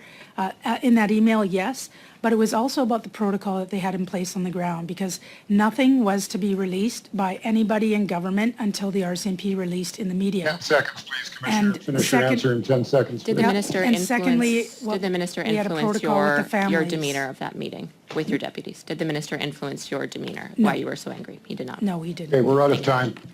Thank you very much. We now turn to Ms. Damoff. You have 6 minutes in this round, Ms. Damoff, whenever you're ready. Thank you, and I too would like to follow up on comments made by a number of colleagues, just recognizing how triggering this meeting can be, not only to those from Nova Scotia, but all Canadians who have lived through gun violence, and I want to recognize that, and in particular to our colleague across the way, MP Ellis, and those in Nova Scotia, my condolences. Commissioner, I recall after that shooting, and you had mentioned this in your remarks about the pressure from the media, I recall pressure from Canadians, from opposition party. MP Barrett asked a question during question period about when is this information going to come out. When you had that conversation, or it sounds like you had a number of conversations with Minister Blair about what would be said in that press conference, was that a normal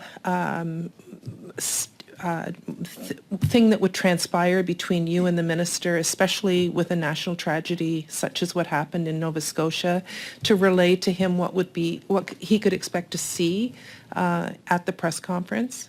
Yeah, actually, and many times we provide the speaking notes beforehand, but because there were so many details and it was changing and they were adding and minusing and adding and minusing, we didn't have a final version. And it wasn't necessarily with Minister Blair at that point, it would have been with his staff. Going back and forth, I would provide one. I only gave one copy because, like I said, it was so dynamic, but that's normal practice, yes. And those conversations, was it only related to the guns that were used, or was it, I mean, I recall Canadians being quite upset about the communications by the Nova Scotia RCMP at the time, and the lack of information that was provided. So was that conversation only about guns, or was it a broader conversation that you had? No, it was about all the conversations were about several things. The number of deceased was always changing, where the deceased were located, the background of the perpetrator, the replica uniforms and the replica cars were also another. There were so many different points, and what was getting frustrating was that the media was reporting everything before we did. And so when we talk about the number of deceased, for example, I remember looking up on a screen and seeing 22 faces on a screen, and we were reporting different numbers. So we needed to get in front of it. And because this isn't your normal type of investigation in the sense that the perpetrator was deceased, so usually the information is more forthcoming, but my heart goes out, they didn't have the capacity on the ground. It's a small division. They don't have a big communications center. So I should have mentioned this. They are doing the best they can with what they have. And we were actually trying to get a team on the ground to assist them, but COVID would not allow for any non-operational people into the province. That's right. There was a ban on travel into the province at the time, wasn't there? Yes, there was. Yeah. Commissioner, one of the weapons that was banned in the Order of Council was the AR-15. And Minister Blair, when he appeared earlier, talked about Sandy Hook being a shooting in the United States with an AR-15 that in particular impacted him. My colleague, Mr. Hardy, mentioned the Christchurch shooting in New Zealand. Marine Corps combat veteran Dr. 𝙁𝙁𝙊𝙁𝙁 Hunter testified before the U.S. Congress recently and explained the difference between an AR-15 and other types of weapons. And she said, quote, "It was designed to kill someone wearing a military helmet. What that does to a civilian wearing nothing is liquefy organs." And that really struck me in terms of why in both 2015 and 2019 we promised to ban weapons like the AR-15, and also why it was in the minister's mandate and why we took action in the order in council. I'm just wondering, Commissioner, you have far more experience than I do. Is that an accurate description of an AR-15? I would like to say that I have that kind of experience, but I don't. I have subject matter experts who assist me in the firearms regulations, and specifically we have a lab with a full inventory of weapons. They're far more adept at that than I am. Well, given she was in the Marines, I'm going to suggest that she probably does have a fair amount of experience to be able to say that. On that note, was the RCMP involved in discussions with the Minister's Office about what weapons to be included in that order in council, and how long did those conversations had been going on? We are always involved with anything with policy or legislation that affects policing, as is the Canadian Association of Chiefs of Police. The same type of process was when we were dealing with the cannabis legislation as well. So, of course, within the RCMP, we have many subject matter experts who come to the table and brief the minister regularly when they were looking at legislative policy and policy And how changes. long had that been going on, Commissioner? Because the announcement was made, and it seems to be a suggestion that the decision to do this was done as a result of For the months. months? Months and years, probably since I got in the chair. Yeah, I think Minister 𝙄𝙊𝙃 was actually Yes. involved in some of that. So, okay, I only have 4 seconds left, so I'll turn it back to the chair. Thank you. Thank you, Ms. Demoff, and I will turn it over to Ms. Michaud. Ms. Michaud, you have 6 minutes in this round. Take it away. Merci, Monsieur le Président. Thank you, Mr. Chair. I'd like to thank Mr. Brennan. I'd like to thank the Commissioner. I very much appreciate your presence. As I mentioned earlier, this is a sensitive issue. And I think that people deserve answers, or at least clarification about what happened. Because allegations of political interference are serious. So we're trying to understand what happened with the various competing versions. Mr. Campbell's notes have been mentioned several times, and I will mention them too. Because they raise some major questions, and I'd like to hear from you on that, Ms. Lucky. In a release you published, you stated that you would never take measures or decisions that could compromise an inquiry. Do you consider that publicly divulging the type of weapons used before the inquiry was over in this case is the type of thing that can compromise an inquiry? I'm a bit confused because the inquiry wasn't, there was no inquiry at the point when we were discussing that in a media release. Is that what you're referring to? Ce que je veux dire, c'est What I mean is, there seems to have been political pressure to reveal the type of weapons used. And what we're hearing from Nova Scotia RCMP is that that might have compromised the inquiry to reveal them publicly. Do you agree with that it could have compromised the inquiry? That's very difficult to say because there was no inquiry called at the time that we were talking about the release of these, the types of weapons that were seized. It wasn't till months later that those weapons, that was released, and it wasn't released by ourselves. et à ce stade-ci, est-ce que vous considérez And at this point, at this stage, hypothetically, do you consider that that type of thing could compromise an inquiry? It's hard to be hypothetical because it depends on what they're looking at in the inquiry. If they're not looking at weapons, then it might not compromise anything. on vient tout juste d'entendre le ministre. We just heard from the minister. He said that he never had you promise to divulge what weapons were used. You just said the same thing. You said that you were not pressured by the minister or by the prime minister. But you said that there were pressures exercised by the federal government to obtain certain information. Could you tell us what that pressure was? What were the types of conversations you were having with the government that ultimately made you state that you had pressure on you? Well, first of all, there was pressure for every single bit of information related to this incident. Number of deceased, where the deceased were located, who the deceased were, the background of the deceased, the perpetrator, the background of the perpetrator's common law spouse, the fire hall incident, the types of vehicles the perpetrator had, the replica uniforms. It went on, and it was relentless especially from the media. And myself, the minister and the prime minister were going in front of the media in the first 3 days quite often. And so to have as much up-to-date information as we could was important. So it was about me providing situational awareness, and most of it was done on my volition to them in regards to this is a normal practice of giving situational awareness to events such as, well, there is no event such as this. Donc, ce que vous dites, c'est que le gouvernement... So you're saying that the government was looking to get more information just like the rest of the public, and that there weren't necessarily pressures to get confidential information before the public became aware of it? Oh, there's never... That email... Many of the information that I provide is a heads up before media. I like to give government officials a heads up before things are going to be released in the media, and normally they'll be released shortly thereafter. I am only the messenger in all of this. I'm not the keeper of any information.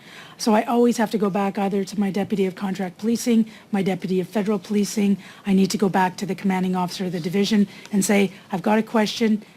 Can you tell me something about it? And then I see if they give me the reply, and then I'm repeating their reply. Much the same with any of the media that I do. Vous dites être simplement...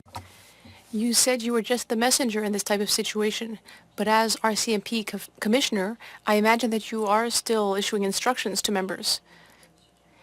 And I'll just look at Mr. Campbell's notes to get back in the context. He said about that meeting... Said she did not raise her voice, but her choice of words was indicative of her overall dissatisfaction with her work. The commissioner accused me of disrespecting her by not following her instructions. Il parle de notamment... She told COMS to tell us at H Division to include specific info about the firearm used by the killer. Alors, vous aviez donné des instructions. So you did give instructions that it seems were not followed, and you were upset, or at least bothered by that? And you made a link with your conversations with the government. That promise, or whatever it was, to give information about the types of weapons used. Do you confirm what is in those notes? You were upset, perhaps by something else, perhaps by other things that were discussed at the meeting? Sure, we're out of time, but I want to give the Commissioner 15 seconds to answer that question. Go ahead, Commissioner. I want to stress that I was not upset. First of all, upset and anger is not part of my DNA. I'm a fairly calm police officer. I always spoke in terms of how I felt. I felt disappointed, and I felt frustrated with the flow of information over the past 10 days. And using the weapons as an example was one example of the lack of flow of information that was coming back and forth between the ground and national headquarters. Thank you very much. Mr. McGregor, I now turn to you for your 6 minutes of questioning. The floor is yours. Thank you very much, Mr. Chair, and thank you to the Commissioner and Deputy Commissioner for joining our committee today and helping walk us through the series of events from April of 2020. Commissioner, you stated that in your mind it wasn't a promise, it was a confirmation, and that the information would be released at the press conference. And I know there was a lot of pressure. There was a lot of pressure from the public. There was a lot of pressure from the federal government in trying to get this kind of information. But I guess, you know, for some people, when they see the Minister of Public Safety asking you as Commissioner of the RCMP whether or not the information on the firearms would be released at a press conference, because of the very nature of the relationship that the minister has with the Commissioner of the RCMP, some people might perceive that to be undue influence in the very posing of the question. Do you see how that could be perceived by some members of the public? Anything's possible, but there was also a lot of questions about the names of the deceased and when those names were going to be released, when the information about the fire incident was going to be released. There was always, because they could not talk about anything until we spoke about it at the media events. So of course, anything that we hadn't spoken to date was of interest. And I have to say, I really pride myself on giving accurate and timely information. So to not give that information when I'm briefing the minister or by extension the Prime Minister is not something I like to do. So I like to be accurate and timely.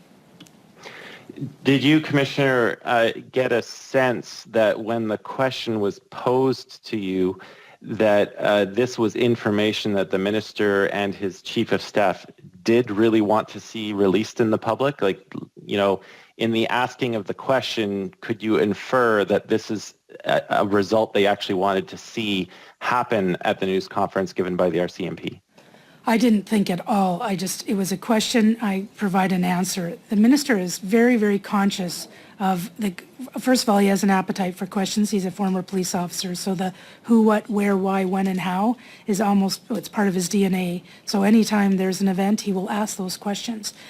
I provide the answers I can, but I'm always going back to the source because I often don't know what the answers are to those questions. So I wouldn't infer anything from what he said. It was a simple question that I was going to provide a response to.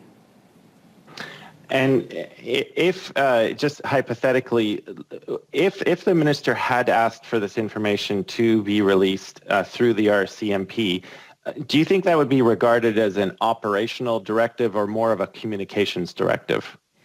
I think it could be a little bit of both. The thing is, if information could be released, then I would say, yes, it can be released, and I will ask them to do that. I will check and see if they can actually do that, or if they can't or cannot. The question is not interference. It's what happens with it. And so if I feel that the question is forcing me to do something that I don't want to do, to me that's interference, or asking me to do something in the investigation is interference, or asking me to arrest somebody or not arrest somebody, or, you know, sanctions on somebody or not sanctions on somebody. That's interference. Asking questions is not interference. Understood. And I guess, you know, if you as Commissioner were presented with a directive which you felt was interference, which was operational interference, what tools does a commissioner have at his or her disposal if the government of the day is asking that? Because, Commissioner, we have examples in the past. In the previous hour, I cited how the Diefenbaker government directed the Rcmp to send forces to Newfoundland, how the Liberal government under Jean Chrétien at the 1997 APEC summit tried to give directional information to the Rcmp about the president of Indonesia's visit. What tools does the Rcmp commissioner have at his or her disposal if the government of the day is very intent on micromanaging those types of affairs? Well, first of all, as a commissioner, I have no qualms about saying that we are entering an area of direction. I'm prepared to leave a meeting, but also any of the information that I'm providing, like I said, is not my information. So I go back to the team that holds the information. We have a discussion if need be. If somebody says we cannot release that information because of A, B, and C, that's it. I don't even ask anymore. And that's the beauty of the way we do it, is because it's not my information to release, and nor was any of this information for me to release. You know, I've had a lot of discussions about this, obviously, since it's come to light. And sometimes I think it's time for all three governments to have a conversation, because whoever is the government in power, we should make sure that this is very clear and that people are signing off on this, so that we're not having this discussion in the next SECU appearance. On that subject of clarity, I just wanted to nail down on that, because the section of the Rcmp Act that deals with it just simply says, under the direction of the minister, the commissioner has control and management of the force. Some people have complained that is far too vague and very open to interpretation. Do you feel we as legislators could be looking at that to shore it up so that we are not in situations like this in the future? You're out of time, Mr. McGregor. I want to give the Commissioner 15 seconds to answer that question. Anything that prevents me from coming back to this committee to answer these questions would be welcome. Thank you. Thanks, Commissioner. We now move into the second round of questions, and we'll be led off by Mr. Lloyd. Sir, you have 5 minutes whenever you're ready.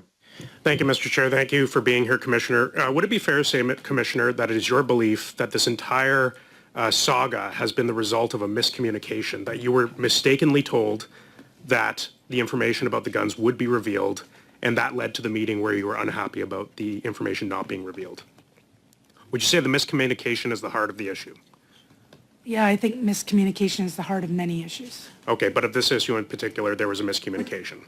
Now, in the meeting you had with Minister Blair, where you gave him the confirmation that the information about the firearms would be included, how many people were in attendance of that meeting? It wasn't a meeting. It was just a question, I think, from his chief of staff. Was it an email? You know, unfortunately, normally my calendar tells me everything I do each and every day. Unfortunately, I was by myself because COVID, everybody was working from home. But earlier you said that the minister asked if the guns would be included. You said that earlier. The minister's office. The minister's office. Who in the minister's office? It would be the chief of staff. So the chief of staff, not the minister, asked you if the guns would be included. At that point in time, I wasn't talking very often to the minister. It was more with his office. But the deputy minister earlier today said that you had a meeting with the minister during this time period. He was not in attendance at the meeting. Did you have a physical meeting or a teleconference call with the minister between April 23rd and April 28th?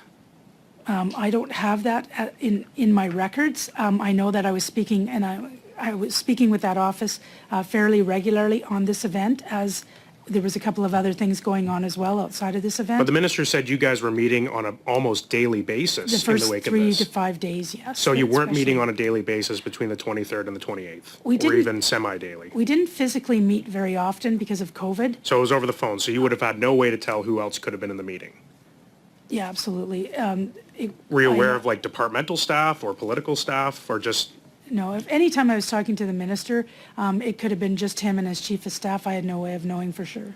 We Okay. didn't have MS Teams or So video. when you sent the email on April 23rd, when you said that the information about the firearms should not be disseminated beyond the Prime Minister and the Minister of Public Safety, you have every reason to believe that the Minister of Public Safety understood the direction from your email, that the information should not be shared beyond the Minister of Public Safety and the Prime Minister's office.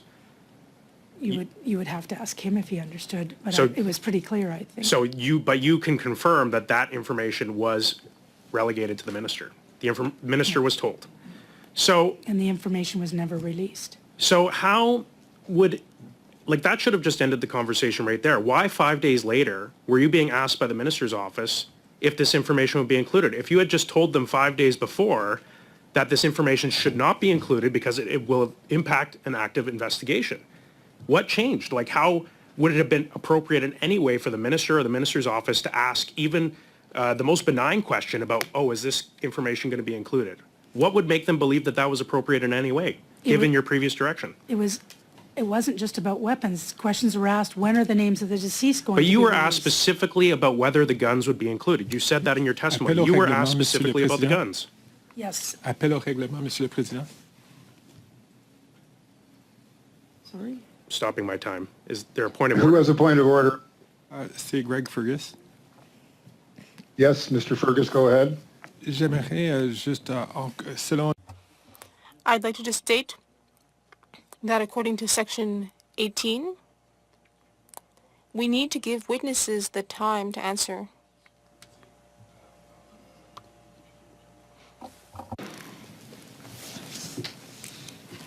Yes, that's my job, and I will do the best I can to ensure Thanks, that Chair there's the Fergus. proper toing and froing. Back to you for an answer, Commissioner. I think I need the question repeated. Thank you. So I had Go about ahead, 3 Mr. minutes. I Lloyd. had 3 I- minutes and 30 seconds on my timer. So I'd say Thank you, your Mr. Chair. time, Mr. Lloyd, don't worry. Thank you, Mr. Chair. You said specifically in your testimony that the minister's office asked if information about the guns would be included. You specifically said that, correct? Yes. Okay. What would have made them think that that was an appropriate thing to ask, given that 5 days earlier you said this information should not be disseminated beyond the Prime Minister and the Public Safety Minister's office? Was there a meeting that you had in those previous 5 days where you said, actually, it's not a big deal if the information is released? No, it's because things changed like What changed? hourly. everything was changing hourly. Like, those weapons were seized. Things change so that we can release certain points of information. We were continually adding information at each and every press conference that we did. So to ask if they are going to be part and parcel of another media release was not unusual. But what changed? What changed about the guns in particular between those 5 days? Was there no active investigation anymore in the where the guns came from?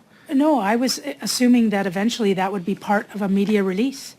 And so asking that question was not an unusual request, because I was given the information thinking that in a couple of days that would be part of a future media release, and I was simply giving them the heads up. Was there any discussions about the upcoming... Thank you. We're out of time. I now move to Mr. 𝙄𝙁𝙏𝙀𝙍. You have 5 minutes in this round, sir. Go ahead whenever you're ready. Thank you, Mr. Chair, and thank you, Commissioner and Deputy Commissioner, for being with us today. Commissioner, just wanted to, I think there's been a lot of assumptions being made and a lot of aspersions being cast. And I just want to clarify a few things, if you might help me. Can you speak very briefly about your understanding of the line of the role of the Minister of Public Safety and the role of the Commissioner, very briefly, and what the lines are and what the lines that should not be crossed are? Well, it's about the police, principle of police independence, and it's about exercising police powers and making decisions in the operational realm, but providing, it's appropriate, I feel, for government and police to exchange information, to provide situational awareness on events. But if any of the political officials were to ask me to do something in an investigation specifically, or provide specific direction in an operational realm or in an investigation, that would be crossing the line. Asking me to arrest somebody, asking me to investigate somebody, or asking me to turn a blind eye and not to investigate somebody would be some examples. And did the Minister of Public Safety ask you to do any of those things? Anything that would be considered inappropriate or cross that line? Absolutely not. If anybody is more conscious of that, it's Minister Blair, especially as a former police officer. And what would you say to those that say that the government wanted to leverage this into a gun ban? What would you say to those people? And what can you say to us about the work that was done previously in respect of banning weapons such as the one that was used in this awful tragedy? As per the conversation with Ms. Damoff, it was absolutely something that's been on the radar for several years. It followed from Mr. Goodale into Minister Blair's portfolio and the mandate, and it continued with Minister Mendicino, and we've been helping them with policy and legislation for several years, well before I became the Commissioner. And is that something that happens regularly between the Commissioner of the Rcmp and the Department of Public Safety, regardless of who is in power? Absolutely, if it's involving with police. I gave the example of the cannabis legislation. We've provided a ton of advice with that as well. So let's switch a little bit to the conversation around pressure. I can only imagine the pressure that you and your team were under in trying to make this happen. Pressure from the government, from opposition, from the media, everywhere. And you provided good context in your comments earlier about this. Can you share with us whether or not you felt the pressure that you were under was inappropriate in any way, shape, or form from the minister or from the government? Absolutely not. The only inappropriate pressure was the media. And do you think that, and if you were to look back, were you asked to do anything out of the ordinary that a government should not be asking you to do in such a situation? Absolutely not. Did the minister ask you to do anything inappropriate or questionable as time evolved, not just at the beginning, but throughout, that would then change the way in which you might answer a question or you might speak to the media? Absolutely not. When answering my colleague, Mr. Lloyd, you spoke about how facts on the ground change and how your ability to answer questions based on information that you can provide changes. Can you explain to all of us and to Canadians the context that you were under on day 1 or day 3 or day 5, and how you make the decisions that allow you, how decisions are made that allow you to provide different types of information at different points in time? Well, it's a communication reel, actually, and any time that from the very first press release that I did or press interview to the very last, I don't have the information in front of me. I go to my comms people, they go to the people on the ground. The comms person on the ground is part of the command triangle in an investigation. They're privy to everything. They, with the people who are investigating, decide what can and can be released and when it can be released. And so when I'm doing media, that's how I get the information. But I'll tell you, I was by myself in the office, unusually, because I usually have a whole team around me that tell me where I need to be, what time I need to be there. They put the meetings in my calendar. I was, like I said, it was so unusual in that context because of COVID. But despite that unusual nature of COVID and everything that was happening, you were absolutely crystal clear on the lines that could not be crossed. And you can stand here hand to heart and say not a single line was crossed either by you or by the minister in the type of questions that you were asked, the work that you were asked to do, and in the information you were asked to provide? I can clearly say that I was not interfered with, I was not directed, and I did not cross any line. You've got 8 seconds left, Mr. I'm good. I'll give that time back to you, Mr. Chair. Thank you. Okay, thank you. And then I'll take that time and move immediately to Ms. Michaud. Ms. Michaud, you have 2.5 minutes in this round. Please begin. Merci, monsieur. Thank you very much, Mr. Chair. I'd like to come back to what I was talking about earlier, Mr. Campbell's notes. We didn't understand that this was tied to pending gun control legislation that would make officers and the public safer. She was very upset, and at one point, Deputy Commissioner Brian Brennan tried to get things to calm down, but that had little effect. Et vous avez dit, Madame la Commissaire, Madam Commissioner, you said that you were not upset, that you are a calm person. I don't want to contradict you. I wasn't there at that meeting. But Mr. Campbell was there, and he is contradicting you in his notes. And so, Mr. Brennan, is it true that you had to calm the tension? It's true that sometimes things can get more tense during a meeting? According to Mr. Campbell's notes, you tried to calm things down. Is that true? Yes, that would be accurate. At that point in the meeting, I felt that we were revisiting the same thing over and over again, and we needed to start focusing on how to move forward. So my focus was on, let's learn from these mistakes or these issues, and how are we going to do better in communicating in the future. And that's what I was trying to steer the conversation toward. donc c'est votre avis aussi qu'il y a eu. So you agree that there were numerous communication problems in this situation? Yes, there was communication issues because of the volume of information, the size of the investigation, the timeliness of information coming into national headquarters, what was being reported on social media versus what was being reported officially.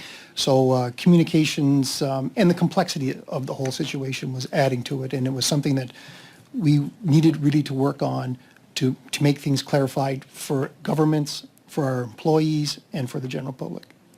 Merci. Madame la Commissaire, vous avez... Commissioner Luckey, you said you had conversations with the government well before the regulations that were unveiled on May 1st, 2020.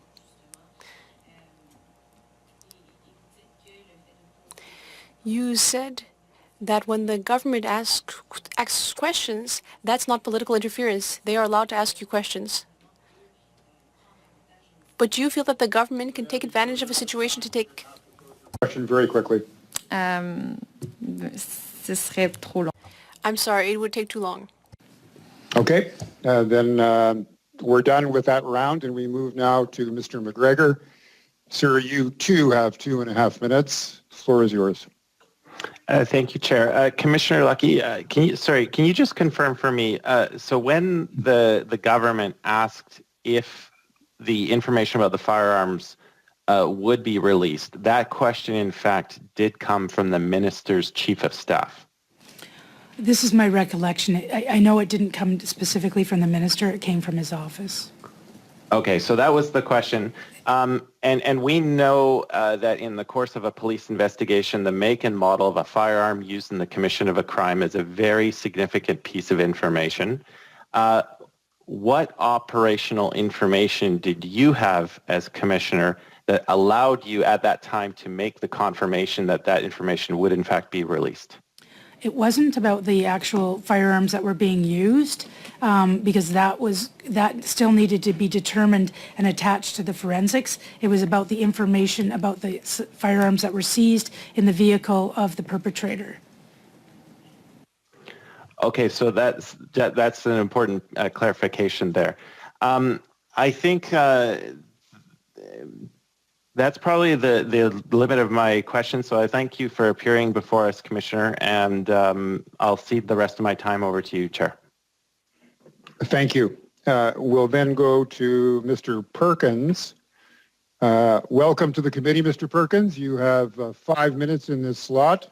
Take it away. Thank you. Maybe I can just follow up with that last question. In your email of April 23rd to the Chief of Staff, Commissioner, you said that this is the information that we know about the firearms to date. It doesn't say those were the ones found in the vehicle or not. It wasn't clear. And then you included, and that was at 4 o'clock, and you included a list of the details. Earlier we heard the minister testify that there was a cabinet meeting that day, or a briefing or cabinet meeting somehow with the Prime Minister that day. So between that meeting and this email, where did the request for this information specifically come from? Was it a call from the Chief of Staff after that cabinet meeting? I was getting general requests from both because I normally, when major events happen, I brief the Deputy Minister of Public Safety, the National Security Advisor to the Prime Minister, and I include often the Chief of Staff to forward so that the Minister will be briefed up. Sometimes I directly brief the Minister, others. So what happened was people were asking both in any of those groups, so I went back to the Nova Scotia people and said, is there anything we can give about the guns? And I was actually told we can't talk about the guns used, we can talk about the guns seized, and that's where that information came from. Okay, thank you. In your call with the whatever remote system you were using on April 28th, a conference call facility of some sort, who from RCMP headquarters was also on that call? Deputy Commissioner Brian Brennan, our Director of Communications, Sharon Tessier, and another person from Communications, Dan Bryan. Dan Bryan, the media relations head. Yes. So in that call, it was referenced earlier, you said that the team in Nova Scotia didn't understand that this was tied to pending gun control legislation. Did you say that in that meeting? What I recall from is that when we were talking about why was somebody might have mentioned why the weapons were important, and I said it's not a surprise because part of the minister's mandate letter is in fact gun legislation. So that's how I was tying it. That's why I inferred the question was being asked if in fact those weapons were going to be included, along with numerous other times that I was asked when information was going to be released, because often in a press conference the Prime Minister was asked something and he didn't have the information, so they'd come back and say, do we have that information? We're not ready to release that yet. Do you have this, so because they were asked these questions, we were just trying to get them the information that they could release. Because it was part of an active police investigation, which I believe at the time you were trying to, the team was trying to figure out the actual origin of the firearms that came from, and you're dealing with the United States agencies. Was there any reason why anyone outside that police investigation actually required the details of those firearms for any reason whatsoever in an active police investigation? No, and it's funny because when I think of all of this investigation, I honestly was thinking about the connection, the guns used, and tying them to the forensics. When I asked if any of the information on the guns could, I have no idea what's going on with the investigation, so I asked the question, can any of the information on the guns be released? I got an email that you saw on the 23rd with the caveat. I said, okay, great. So, and I literally forwarded the email, or, cut and paste and put it towards the people that were asking. Yeah, and in that email, you said, please don't give it Yeah. beyond the Because Prime that was the Minister instructions that and I the was Minister. given. But at 10 o'clock at night, 6 hours later, in that email chain, you actually copied 5 other government officials and an RCMP person. So you actually started to disseminate it beyond the I'd 2 have to that you had said. I'd have to see that. Yeah, it's on the email that was provided the Mass Casualty Commission. Mr. O'Reilly, Mr. Moreau, Mr. Barrett Stewart, and Vincent Rigby were all Yeah. copied on that same strain. So in essence, you had released the information about the firearms to a large amount of people beyond the Prime Minister. Some of those were, like, my chief of staff has all the information that I had. The chief of staff to like I said, the 3 primary people and their chiefs of staff usually are included, are the NSIA, the National Security Advisor to the Prime Minister, the Deputy Minister to Public Safety, and the Minister via the chief of staff. Superintendent. Thank you. We're out of time in that round of questioning. I now move to Mr. Hardy, which will be the last slot in this round. Mr. Hardy, you have 5 minutes, sir, whenever you're ready. Oh, thank you, Mr. Chair, and, Commissioner and Assistant Commissioner, thank you for being here. In the letter to you from Lia Scanlan, I wanted to read one section here.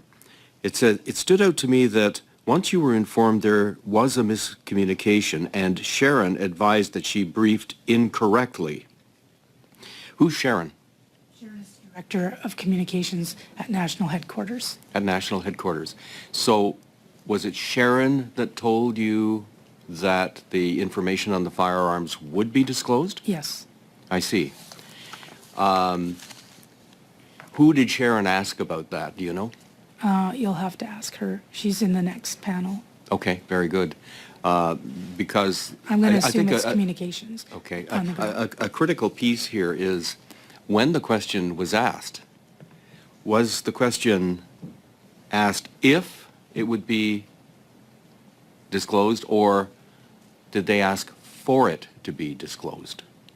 To my recollection, like I said at the very beginning, it's if that the weapons information would be included. All right. Now, there were 2 briefings, one on April 24th and the 28th.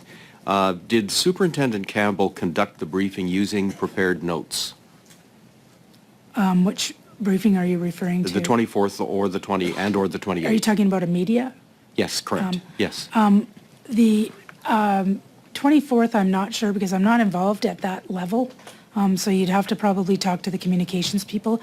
I know the one for the 28th because it was so extensive and they were covering so many parts of that. They were actually going through a chronology with maps and locations. They were working with our comms people and their own comms people in reference to his notes to go through all of that. Were you privy to the notes that were? No, I don't get involved at that level. Would, given that you were led to expect that the firearms information would be included in the briefing to the media on April the 28th, did you subsequently ask to see the notes that Superintendent Campbell was using during that briefing? I definitely saw the speaking notes, but I saw them early on in the day. And like I said, there was many versions that came after, and I didn't follow it. I just had too many other things to do. I left that for my comms people because they kept changing. There was lots of things that were changing, so I wasn't privy to the final version, so to speak. But in the version that you did see, was there a reference to the firearms? I don't believe so, no. Okay, and that wasn't a flag for you at that time? No. Then generally your perception of that, if it wasn't a flag for you, then how important was it to your mind that this information be released in those briefings, and why was it important to you? It wasn't important whether or not it was released. Where I was concerned is that I asked the question, I was told that it would be released, I transmitted that information to the minister's staff. It was again an example of inaccurate information. So, and there was a lot of issues that we were having with the flow of communication. So that whether or not it was released was not a concern. Somebody asked me if it was going to be part of it. I asked them. They said yes, and it wasn't. I see. And so it was really more the general scenario of misinformation, miscommunication, Yes. which was the concern or the focus of at least part of your conversations with the team on April 28th. Absolutely. We were getting criticized by the media at every angle for the lack of timely information. And there's nothing worse than watching your team get, they're out there trying to do the best they can and getting hammered by the media for not providing the information. We wanted to get ahead. We wanted to be more proactive than reactive. It was hurtful and it was hard to hear, and the narrative was becoming very negative, and we were trying to do everything we could to help them.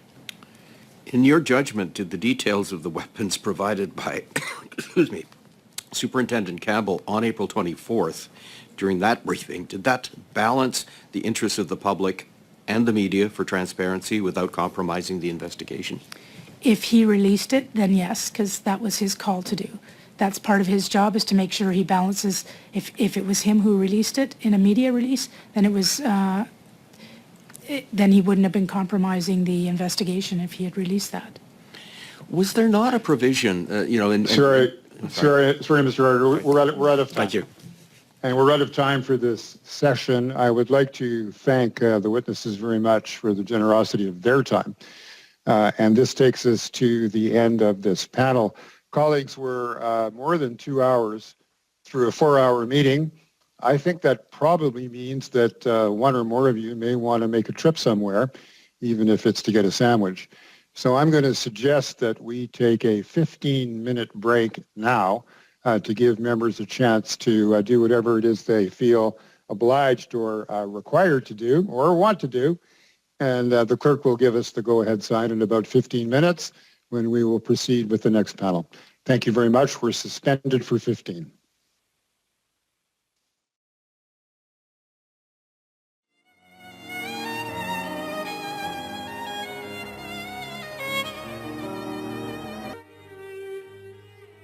Our third panel witnesses are, as an individual, Lee Bergerman, former Assistant Commissioner and Commanding Officer of the Rcmp from Nova Scotia; Sharon Tessier, former Director General, National Communications Service of the Rcmp; and from the Rcmp, Chris Leather, Chief Superintendent, Criminal Operations Officer in Nova Scotia. Up to 5 minutes will be given for opening remarks, after which we will proceed with rounds of questions. Each witness in this panel has their own opening remarks to deliver, so that will be 3 times 5 minutes each. Welcome to all. I now invite each witness to make the opening statement. We will proceed in the order listed on the notice, beginning with Ms. Bergerman. You have the floor for 5 minutes. Please go ahead. Thank you, Mr. Chair. My name is Lee Bergerman. I retired at the rank of Assistant Commissioner earlier this year, having served 36 years in the RCMP. On April 28th, I was a serving member and was commanding officer of H Division. On April 18th and 19th, 2020, a gunman murdered 22 innocent people in Nova Scotia during a 13-hour rampage until he was shot and killed by RCMP members. This mass casualty was the worst in Canadian history and has forever impacted many lives in a negative way. On April 28, 2020, in my role as a CO of H Division, I was doing detachment visits to those most impacted by the casualty event. Those detachments are in the northeast part of Nova Scotia, where most of the murders occurred. Many of our first responders were heavily impacted by this event, as you can well imagine. They were hurting for the loss of their fellow citizens who lived in the communities they policed. We were also mourning the loss of our own Heidi Stevenson, who was murdered by the gunman during the rampage. We were also very much concerned about Constable Chad Morrison, who was shot and wounded during the gunman's rampage. To say that many of our police officers and community members were traumatized would be an understatement. It was my responsibility as the CO to do personal visits to support our members, assess the needs of the communities in the aftermath, and develop action plans for the support of those affected. I was also pursuing the development of strategies for future resource needs. On April 28th, after finishing my detachment visits, I returned to H Division headquarters in Dartmouth. Soon after I got back to the office, I watched Chief Superintendent Campbell's press conference that he and our communications team had been working on for days. At that time, H Division was being heavily criticized for lack of information being shared about the mass casualty. This press conference was extremely important, not only for the RCMP, but for the public to have a preliminary understanding of what occurred during the 13-hour rampage. Chief Superintendent Campbell did an excellent job presenting the facts and answering questions for the many press that were there. After the press conference, I spoke with Lia Scanlan, the Director of Communications for H Division, and Chief Superintendent Campbell, and congratulated them for an excellent job they had done presenting the facts. There were many details that could not be shared publicly due to the ongoing investigation. Shortly thereafter, Ms. Scanlan came back to my office to advise me that Deputy Commissioner Brennan had called her and said that we were required to be on a conference call in 5 minutes with the Commissioner. Ms. Scanlan was visibly upset and advised that the Deputy Commissioner Brennan was very mad and demanded that I, Chief Superintendent Leather, Chief Superintendent Campbell be on the call. We all assembled in my boardroom and were joined by the Commissioner and Deputy Commissioner Brennan and Sharon Tessier from National Headquarters and Dan Bryan. The Commissioner started the conversation. It was evident she was very angry at my team. The tone of her voice and what she said to all of us made it apparent she was not happy. She felt disrespected and disobeyed. It should be noted that I was confused at the start of the conversation. I had not been privy to any conversations that I now know had occurred the night before and during the day of the 28th. During the conference call at one point, I asked Chief Superintendent Leather what this conversation was about. It was apparent Chief Superintendent Leather was as blindsided as I was at the tone and content of the conversation. Near the end of the call, Chief Superintendent Campbell left the room obviously upset, and Ms. Scanlan was emotionally very upset. After the call, both Chief Superintendent and I had a brief conversation about what had occurred and the negative impact on our employees and the inappropriateness of the content. When I left the office shortly after this conversation, I called Deputy Commissioner Brennan and expressed my disappointment at how my team had been treated and the inappropriateness of the tone and the things that were said on the call. Knowing the impact this conference call had on my staff, I advised Deputy Commissioner Brennan the conference call and the content were a very big misstep by the Commissioner, and I don't think the Commissioner realized the impact her words had on our staff. I say all of this without any personal agenda or with any previous issues with Commissioner Leckie. I consider her a friend, and I can honestly say that this meeting was not at all reflective of her leadership style. So it is with regret that it has come to this, but as the commanding officer of H Division at the time, it's my duty and responsibility to speak up for our members based on the truth and my perspective of the situation. I wish to affirm that I'm testifying on the best of my personal recollection and doing so in the interest of fairness and living up to the vision and values of the RCMP, which I hold dear. Thank you, Mr. Chair. Thank you very much. I would now ask for Ms. Tessier to take the floor for up to 5 minutes for an opening comment. Go ahead. Mr. Chairman, members of the committee, thank you for inviting me to participate on this panel. Over 2 years ago, the family members, friends, communities, first responders, and members of the RCMP endured a massive and devastating attack on their loved ones that deeply shook the people of Nova Scotia and Canadians across the country. 2 years later, the gravity of the unprecedented tragedy still has a stronghold on me and my RCMP colleagues. And to this day, I hold the victims, their families, and those who face the danger in my heart. My husband is from Cape Breton, where we spend several months a year. My children are all students or graduates from St. Francis Xavier University in Nova Scotia. I have seen in my family and friends the grief, devastation, and bewilderment caused by the rampage in this province. The sense of loss is profound. I've been invited here today to discuss allegations of political interference in the 2020 Nova Scotia mass murder investigation. On April 18 and 19th, I was more than 1,000 kilometers away and had the benefit of not being in the eye of the storm. I was the Director General of RCMP National Communication Services in Ottawa. While I worked very closely with the communication teams across the country, they ultimately reported to their commanding officers and worked in partnership with their colleagues on the front line who briefed them on operational issues. We provided advice and guidance. Communications generally does not have the authority to direct or dictate what our subject matter experts share. We were nonpartisan and protected our operational independence while respecting the communications protocol of keeping our partners in public safety and the Privy Council office updated. I also regularly briefed our senior leaders, including the Commissioner. While I have a profound respect for the work of the Rcmp, my father was a regular member, as is my son, I know enough about the complexities of policing to know that I am by no means an expert. However, what I do know, after more than 3 decades working for several different departments, is how to communicate and how to manage a crisis. As such, in the aftermath of the April 2020 massacre, my positioning was clear. I was strongly advocating for the timely release of information, knowing some would need to be withheld to preserve operational integrity. My goal was to uphold public confidence and trust in our organization, and more specifically, the Nova Scotia Rcmp. The backbone of this was to be open and transparent, sharing what we could, and explaining why some details could not be discussed at that time.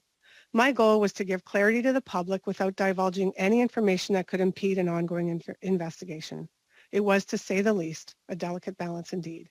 This is why I was pushing to share more information constantly, quickly, and openly to the media and to the public. One such item was the weapons used. The public knew about the presence of guns, and I advised that we provide as much detail as possible. In crisis communications, silence is not golden and can breed doubt, rumors, and speculation. You cannot build trust in a vacuum. I was present at the meeting convened at the request of the Commissioner to discuss the ongoing communications on April 28th. Now, 2 years later, and having retired in November, I'm at a disadvantage as I do not have access to all the information from that time, such as emails or communication material, but will share my recollection. I remember it was an unpleasant meeting. Commissioner 𝙁𝙁𝙀𝙀𝙍 was controlled, but clearly frustrated and dissatisfied with our overall communication efforts. I cannot speak to how others felt, but it was emotional for me. I don't know anyone that likes to hear that their boss is unhappy with their work, particularly after so much effort. At the meeting, I shared that I had informed the Commissioner that there would be more clarity on the weapons, albeit at a high level, during the news conference held earlier that morning. I briefed her that it would go one way, then it went another. And to my recollection, this was the impetus for the conference call shortly after. With regard to political pressure, I cannot recall the Commissioner's exact comments, but I do remember she was irritated that she had briefed the Minister that we would be proactively discussing the weapons based on my earlier update. I'm not here to second guess my actions or those of my colleagues. Our experiences, perspectives, and views were different. They were under immense pressure in Nova Scotia. There had clearly been some miscommunication between us, as can happen when moving at an unrelenting pace, adjusting to remote work, and having numerous versions and discussions circulating at once. I offer this for context, not as an excuse. These are the perspectives from which I will be speaking today, and I look forward to answering your questions to the best of my knowledge. Thank you, Mr. Chairman and members of the committee. Thank you very much. I would now like to invite Chief Superintendent Leather. You have the floor for up to 5 minutes, whenever you're ready. Good afternoon, Mr. Chairman and select members of Parliament. On the SECU committee, my name is Chief Superintendent Chris Leather. I am the Criminal Operations Officer for the RCMP's H Division, Nova Scotia, as I was so assigned in April 2020. I've been a police officer for over 32 years and a commissioned officer since 2014. I'm honored to be here in person today along with my colleagues Ms. Bergerman and Ms. 𝙤𝙊𝙇𝙊𝙀𝙀.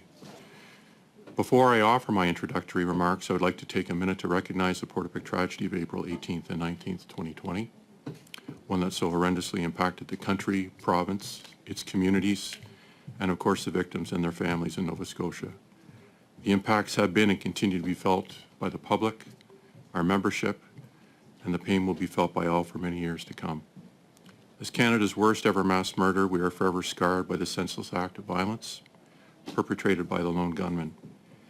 In all of this, I am proud of our members' dedication, commitment, and resilience, then and now, in the face of such horrendous events and criticism.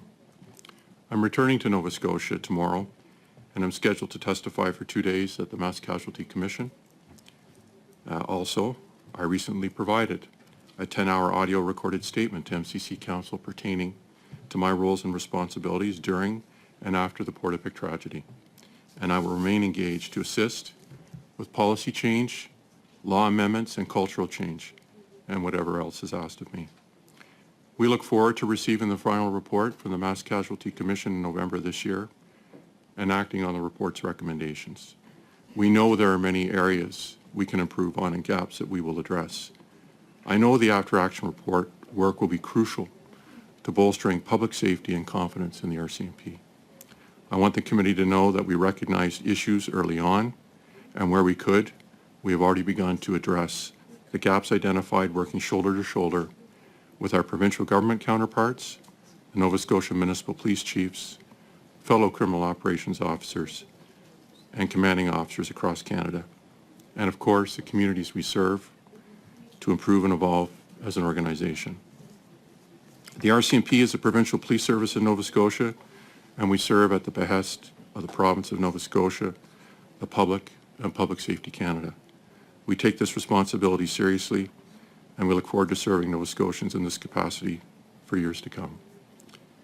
My role as a criminal operations officer is as the de facto 𝙤𝙊𝙇𝙊𝙄 of the RCMP in Nova Scotia, with all operational units and programs except federal policing roll up under me. This includes all general duty policing and specialized policing services for the RCMP, including but not limited to uniform policing, specialized policing services, including our emergency response team and critical incident commanders, and operational communications managers and call takers, all who played critical roles in our Portapic response. I understand the focus of this committee's work is to determine whether there was political interference with the RCMP as it related to the gun legislation passed by the federal government in May of 2020. I was a participant in the April 28th teleconference hosted by Commissioner Lough𝙗, which included Deputy Commissioner Brennan, Mr. Tessier, Mr. Dan Bryan, Assistant Commissioner Bergerman, Chief Superintendent Campbell, Ms. Lia Scanlan, and myself. As I did in my MCC statement, I'm available to answer questions concerning what I heard on the call and my related roles and responsibilities leading up to the call of April 28th. A key after discussion with my colleagues, namely the CO, Lee Bergerman, Chief Superintendent Campbell, and Director of Corporate Communications, Lia Scanlan. What I will say at this point is that the meeting was remarkable in its timing, only 10 days after the tragedy. The call contents, infused with emotion and a reference to pending gun control legislation by the Commissioner, just a few minutes after a key press conference given by Chief Superintendent Campbell, during which he effectively provided a comprehensive update on the criminal investigation known as 𝙁𝙁𝙏𝙀, including associated timelines. What I will also say is that I was unaware of the key lead-up conversations that had occurred between Chief Superintendent Campbell, Ms. Scanlan, Ms. Tessier, and Dan Bryan of National Corporate Communications on the evening of April 27th and into the morning of April 28th, surrounding the firearms used by the gunman, specific to the talking points that were prepared for Chief Superintendent Campbell's April 28th televised news conference. I was truly taken aback by the discussion at the teleconference, and it would take several post-fact discussions for me to piece together and to better understand the context of the comments. Your time's up, sir. Just 10 seconds, please. I've completed this post-fact review and have a much clearer sense now of what occurred. I look forward to sharing with you what I heard and have learned since. Thank you very much. Thank you very much, and thank you for the opening remarks from all of our witnesses. We now move into the first round of questioning, and to open will be Ms. Dancho. You have 6 minutes whenever you're ready. Thank you, Mr. Chair. To Ms. Tessier. Ms. Tessier, you were the former Director General of the National Communications Service for the RCMP, correct?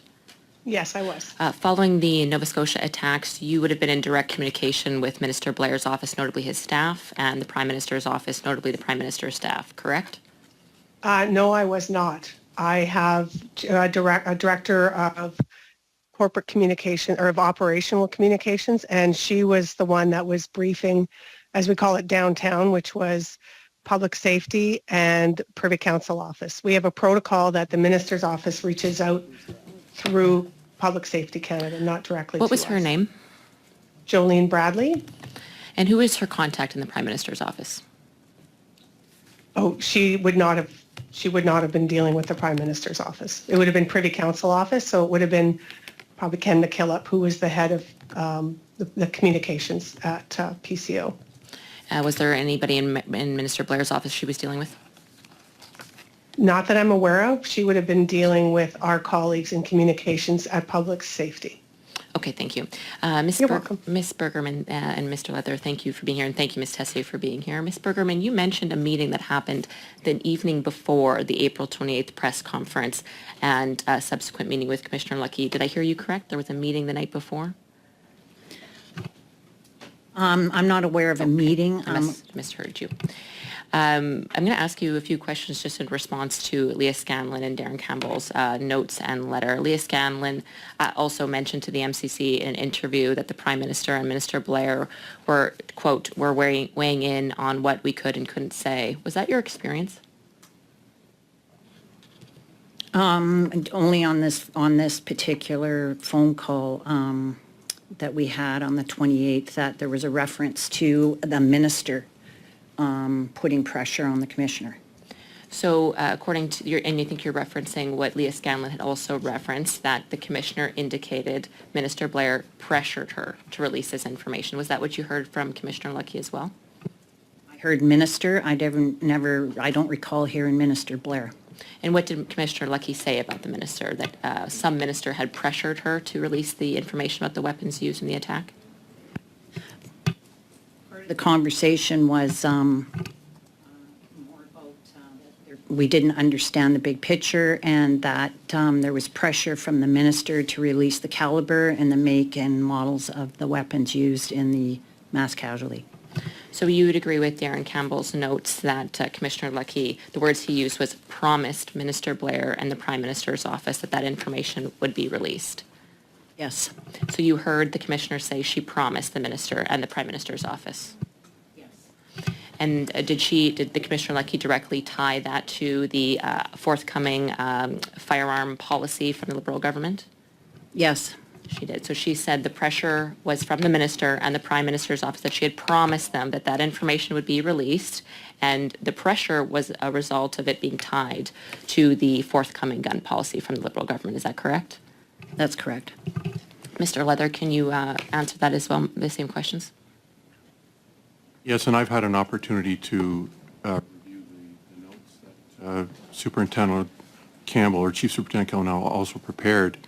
And I have to say, with great detail, he provided a comprehensive and detailed overview, which essentially to the letter I would support. So certainly on the points that Ms. Bergerman spoke about, I would agree with the statements made concerning the Minister, the Prime Minister's office, and the impending gun legislation. This statement in particular that we just went over, but just to confirm, Darren Campbell said that Commissioner Leckie said to you in the group that she had promised Minister Blair and the Prime Minister's office that the information about the weapons used in the attack would be released. That's what you're referring to? That's what I recall hearing. And that it was that pressure, which was also said, correct? She There said that was she pressure. Yes, she was under pressure. And then that was related to the upcoming firearm policy from the Liberal government. Yes, it is. Were either of you aware that the announcement for that upcoming firearm policy would be May 1st? I wasn't. So was this the first time you were hearing of this forthcoming firearm policy? From the Commissioner, yes. And then, again, just to go back to Ms. Scanlan, what she had said that the Minister Blair and the Prime Minister were weighing in on what could and couldn't be said. Does that seem to, based on what you heard from Commissioner Leckie, that seems to be accurate? They were, the Prime Minister and the Prime Minister's office and Bill Blair were, in essence, trying to pressure Commissioner Leckie on what would be released? Based on what I heard on this particular teleconference. Thank you. Ms. Tessier, you were in the room as well, correct? Yes, I was. Do you have the same recollection as Ms. Bergen, Mr. Leather, Mr. Campbell, and Ms. Scanlan? I do not. I remember her being irritated that she had told the minister that we would be releasing guns, but I do not remember talk of pressure or any of the like. I didn't take notes, which is not helpful. It's interesting, Ms. Tessier, you work with the national headquarters RCMP, not the Nova Scotia RCMP, correct? And Yes. Mr. Leather, you work with the RCMP in Nova Scotia, correct? Yes, I do. And Ms. Bergen does as well, as does Darren Campbell and Lia Scanlan at the time.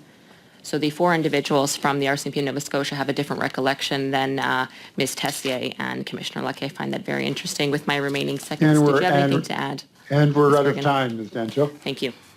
Yeah. Now we'll move to Mr. Noor Mohammed. Sir, you have 6 minutes in this round. Whenever you're ready, the floor is yours.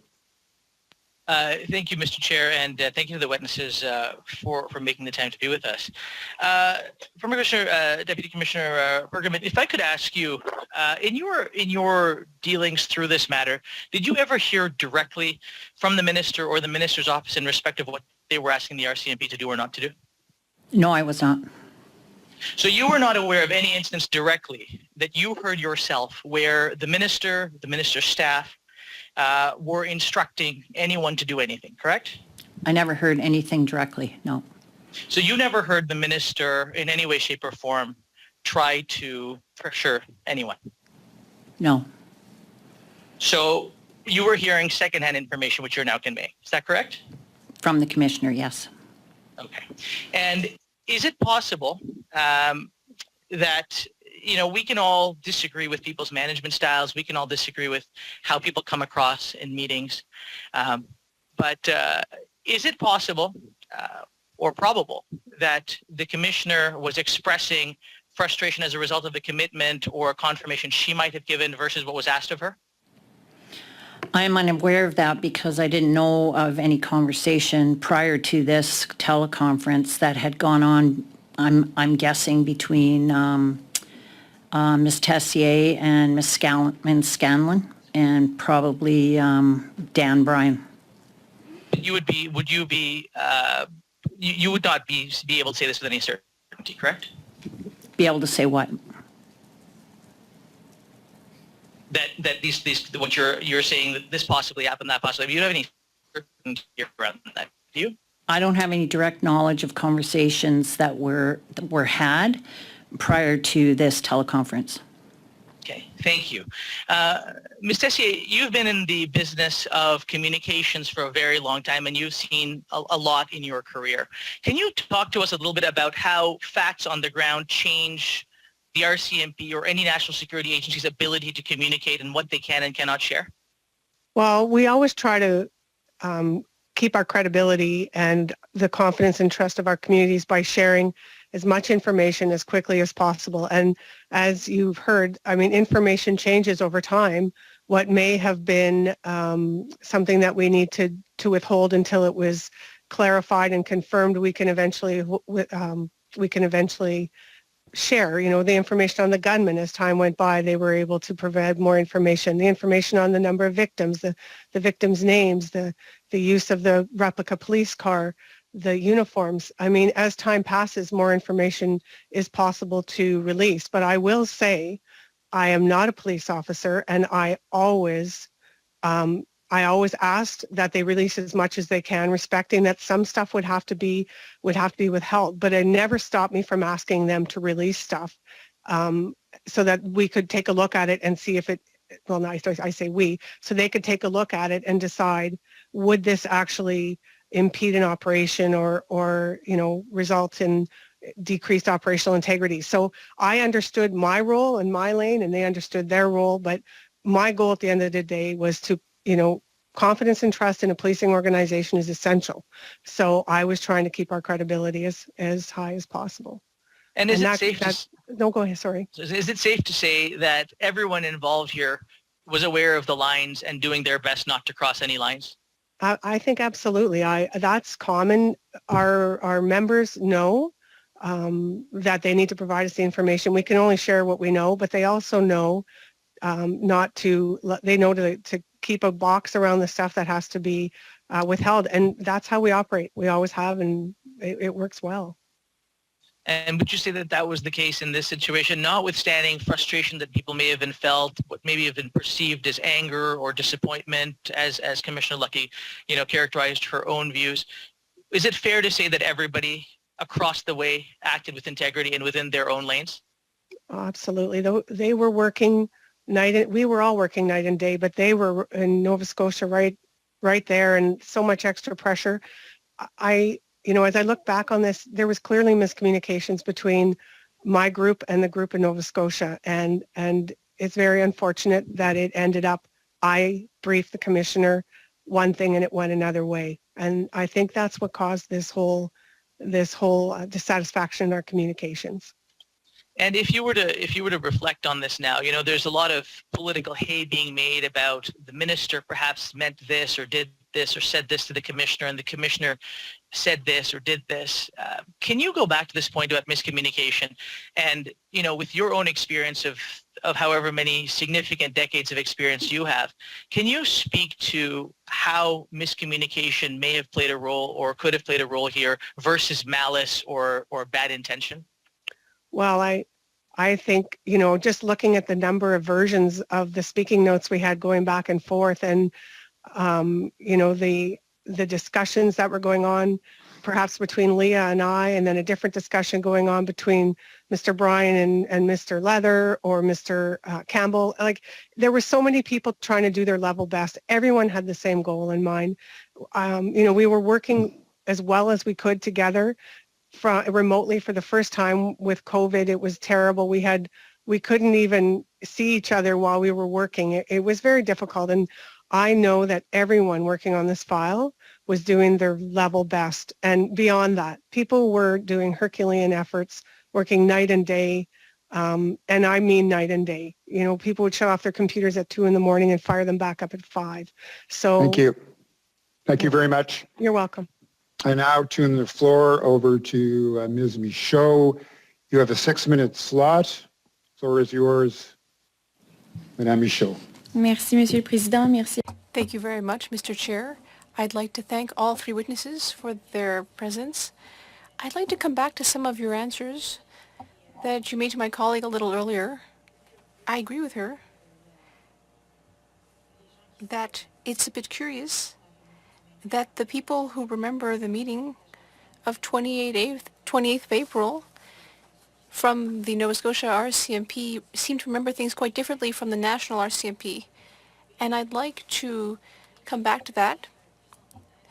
Ms. Bergerman, please first. Could you please just come back a little bit to how that meeting happened, what it was like? You said that the RCMP commissioners seemed to be experiencing pressures from the government, from the Minister of Public Safety, from the Prime Minister, and from their respective teams. They seem to want some information about the weapons used to be divulged, the caliber, the model of those weapons. So what made you think that the commissioner was under pressure from the government? Could you please go into that in detail? And tell me about your thinking at the time, your reaction. Does it reflect what we saw in Mr. Campbell's notes? Thank you for the question. So I think it's important to remember that going into this conference call, I was taken back by the tone and the content of it because I wasn't aware of any of these conversations going on about what was required or what was wanted in the press conference. So I was confused, and when it started off, it was evident that the commissioner was angry. No yelling, just you could tell. I know her well enough to know when she's angry, and that she used phrases like "I promised the minister." She didn't say what minister. I understood minister. And that the caliber and the types of weapons that were used in the mass casualty would be disclosed in the press conference. And that was her expectation.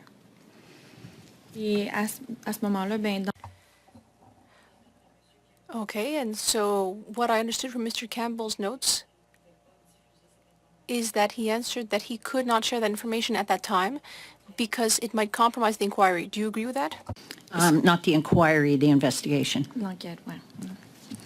Peut-être la traduction tout à l'heure. It might have been an interpretation issue. De l'enquête.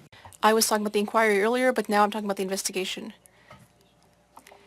Mr. Leather, essentially the same questions for you. Can you tell me more about what happened during the meeting and your impression of whether the commissioner was experiencing political pressures?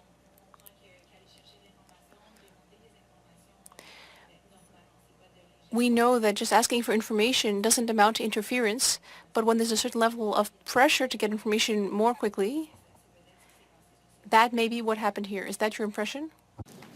For the member through the chair, think it's important to provide some context too in the lead up to the call of the 28th. It was around April 22nd that I got a phone call from the Commissioner directly requesting the gun inventory, for lack of a better term, the list of guns, makes, models, and serial numbers. So really, that's when it began for me in terms of this issue. And it was a request that obviously I took seriously directly from the Commissioner. That would be out of the norm of communication to a criminal operations officer, but again, under the circumstances, the gravity of the situation, it didn't seem completely odd to me, because that would be something that would make sense for the Commissioner to share within her Senior Executive Committee in Ottawa. That's the Deputy Commissioners and equivalents. And it was on April 23rd that CO Bergerman and I actually had a conversation with SERT. SERT is the Serious Investigative Team that oversees police activity akin to the SIU here in Ontario for matters where there is a death in police custody or at the hands of police. And it was quite clear from our conversation with the CERT director that we would be allowed to provide that gun inventory to the Commissioner so long as it was used within the Rcmp, and that's it. And that was the agreement and the commitment that we made to the Director of CERT, which I passed along to Ms. Bergerman, which presumably went up to Ottawa. And so that's the background on the lead up. And then really for several days until the 28th, akin to what Ms. Bergerman said, no further discussion on the gun inventory or their speaking notes or any sense of interest from my perspective in the guns being released publicly, internal to government or otherwise. And I would echo Ms. Bergerman's comments about the surprise that it came up the way it did on the 28th for an issue that I thought had essentially been resolved through obtaining this inventory and passing it along to be used for internal discussion and understanding. Thank you very much. I would now invite Mr. McGregor to begin his 6-minute slot of questions. The floor is yours, Mr. McGregor. Thank you so much, Mr. Chair. Ms. Tessier, if I can, maybe I'll start with you. So we now have a fairly well-established timeline of what happened between the Commissioner and the Minister. She has confirmed, in fact, that it was the Minister's Chief of Staff who had asked her if the makes and models of the firearms, the detailed information about the firearms, could be released. And she made the confirmation/promise saying that, yes, it could. So just to confirm, when she did confirm that with the Minister's Chief of Staff, was she basing that on the information that you had provided her? Could you just confirm the process that led her to be able to make that confirmation to the Chief of Staff?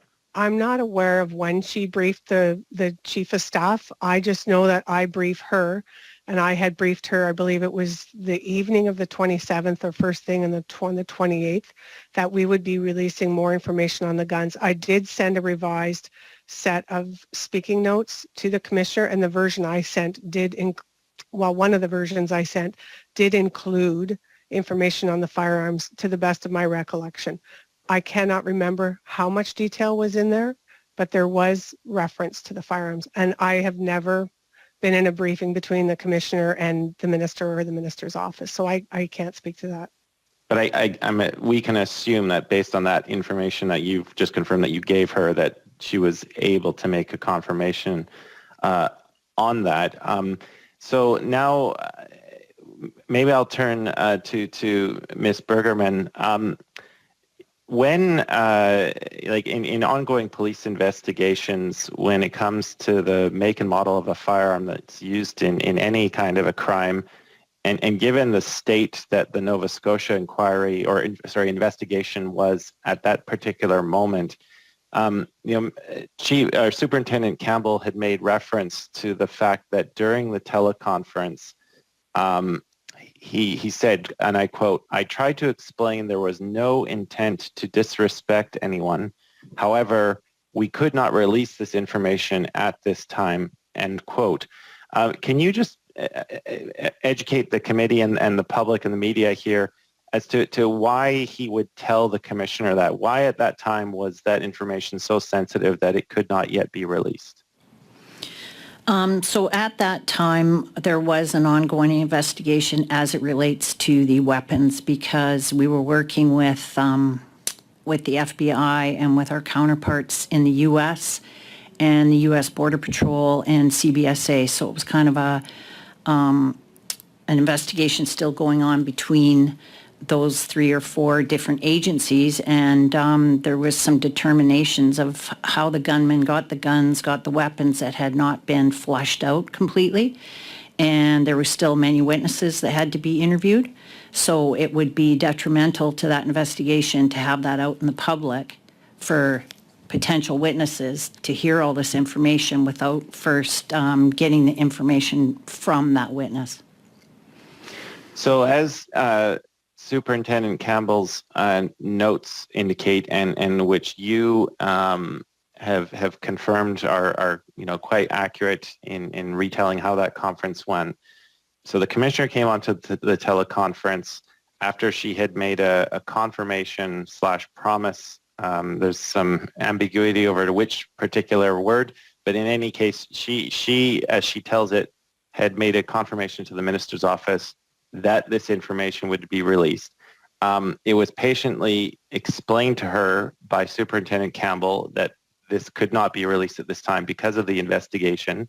But then she then came back after that information was relayed to her and said that you, the group, didn't understand that this was tied to pending gun control legislation. The notes are not very clear after that. Can you, by recollection, tell us what was the reaction in the room when she stated that, even after Superintendent Campbell told her that, sorry, we can't at this time because of the ongoing investigation? Well, the reaction was, I would say, confused and a bit stunned, actually, because any police officer knows that if you're in the middle of an investigation, certain information cannot be released. And in this case, Superintendent Campbell, who is in charge of support services, or was at the time, and the major crime team working on this investigation work under him, and they're the ones that ultimately make the decision because they have the intimate details of the investigation. And they said at this time, the weapons and caliber and all of those details cannot be released to the public.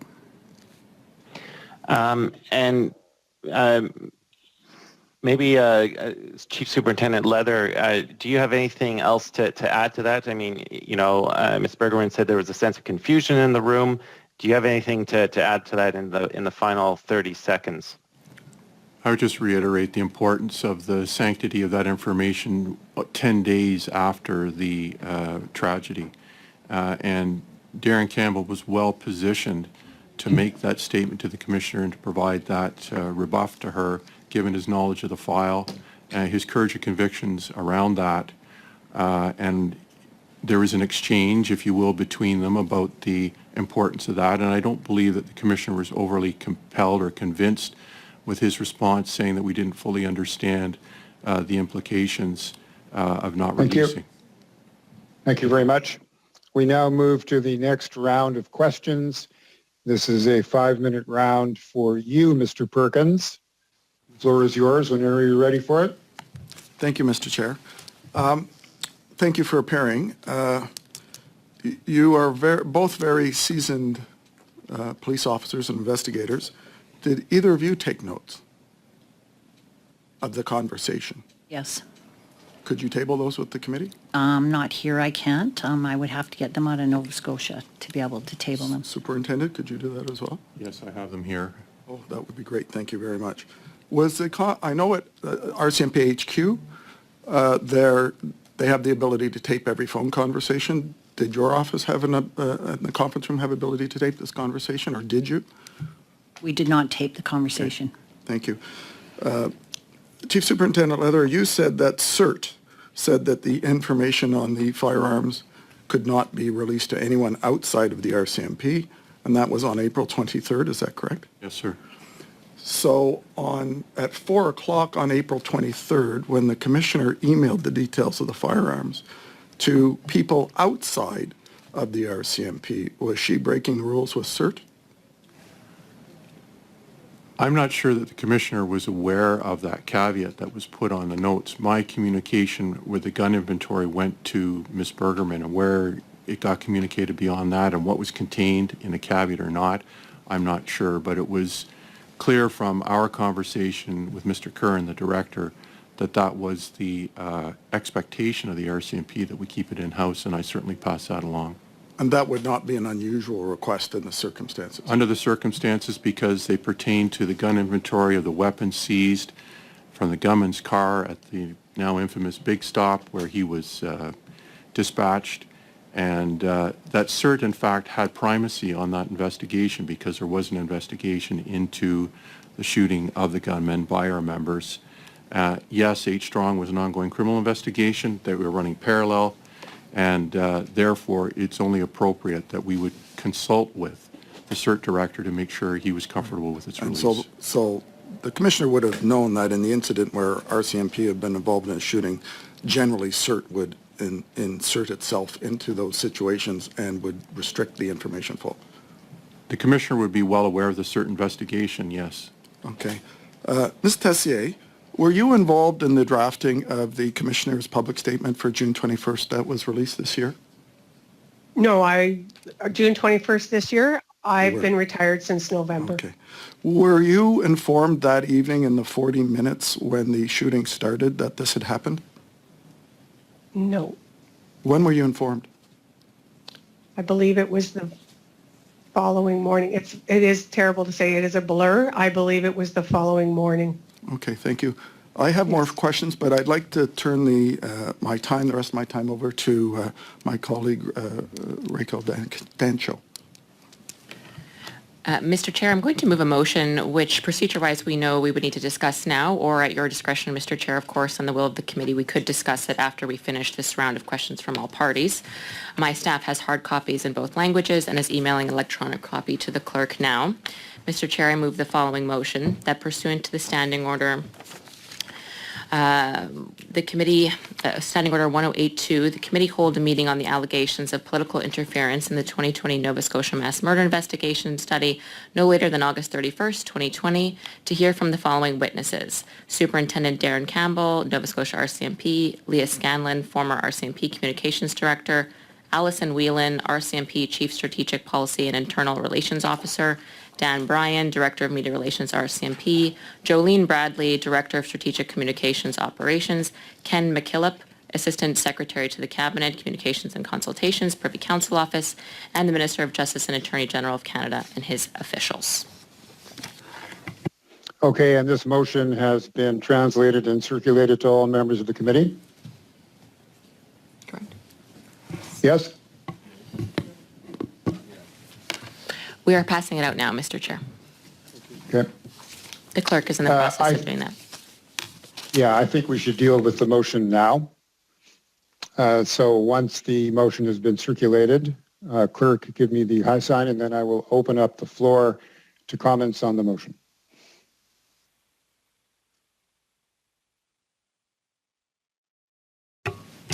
Chair, could we finish the round of questions and then come to the motion? We could even yes, defer it till later in the meeting, actually. I'm subject to the willingness of the committee. Does the committee want to finish this round of questions and then deal with the motion? Do I have a show of hands? Clerk, I see thumbs up, so let's proceed in that fashion. The time has run out in this current slot, so then I would move to Ms. Demoff. You have 5 minutes in this round. Go ahead, the floor is yours. Thank you. Ms. Tessier, can you just confirm that what was transpiring in terms of communication between Nova Scotia and the Commissioner? around that April 27th, April 28th dates. My understanding from testimony that we've heard is that there was drafts of press releases or drafts of speaking notes that were shared between Nova Scotia and yourself and the commissioner. And so she had an understanding which she shared with the government about what was going to be said at the press conference. Is that correct? Yes, as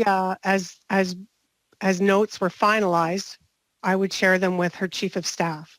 Obviously, we ended up finalizing some and then revising them, but yeah, I would share copies with the commissioner's office. So when we talk about her being upset, she was being given information from Nova Scotia. She was then in turn sharing what she believed was going to transpire at a press conference on April 28th. And the information that she was given was incorrect. Is that, or the information that she was given that she shared with the minister or the minister's staff was incorrect? Is that what transpired?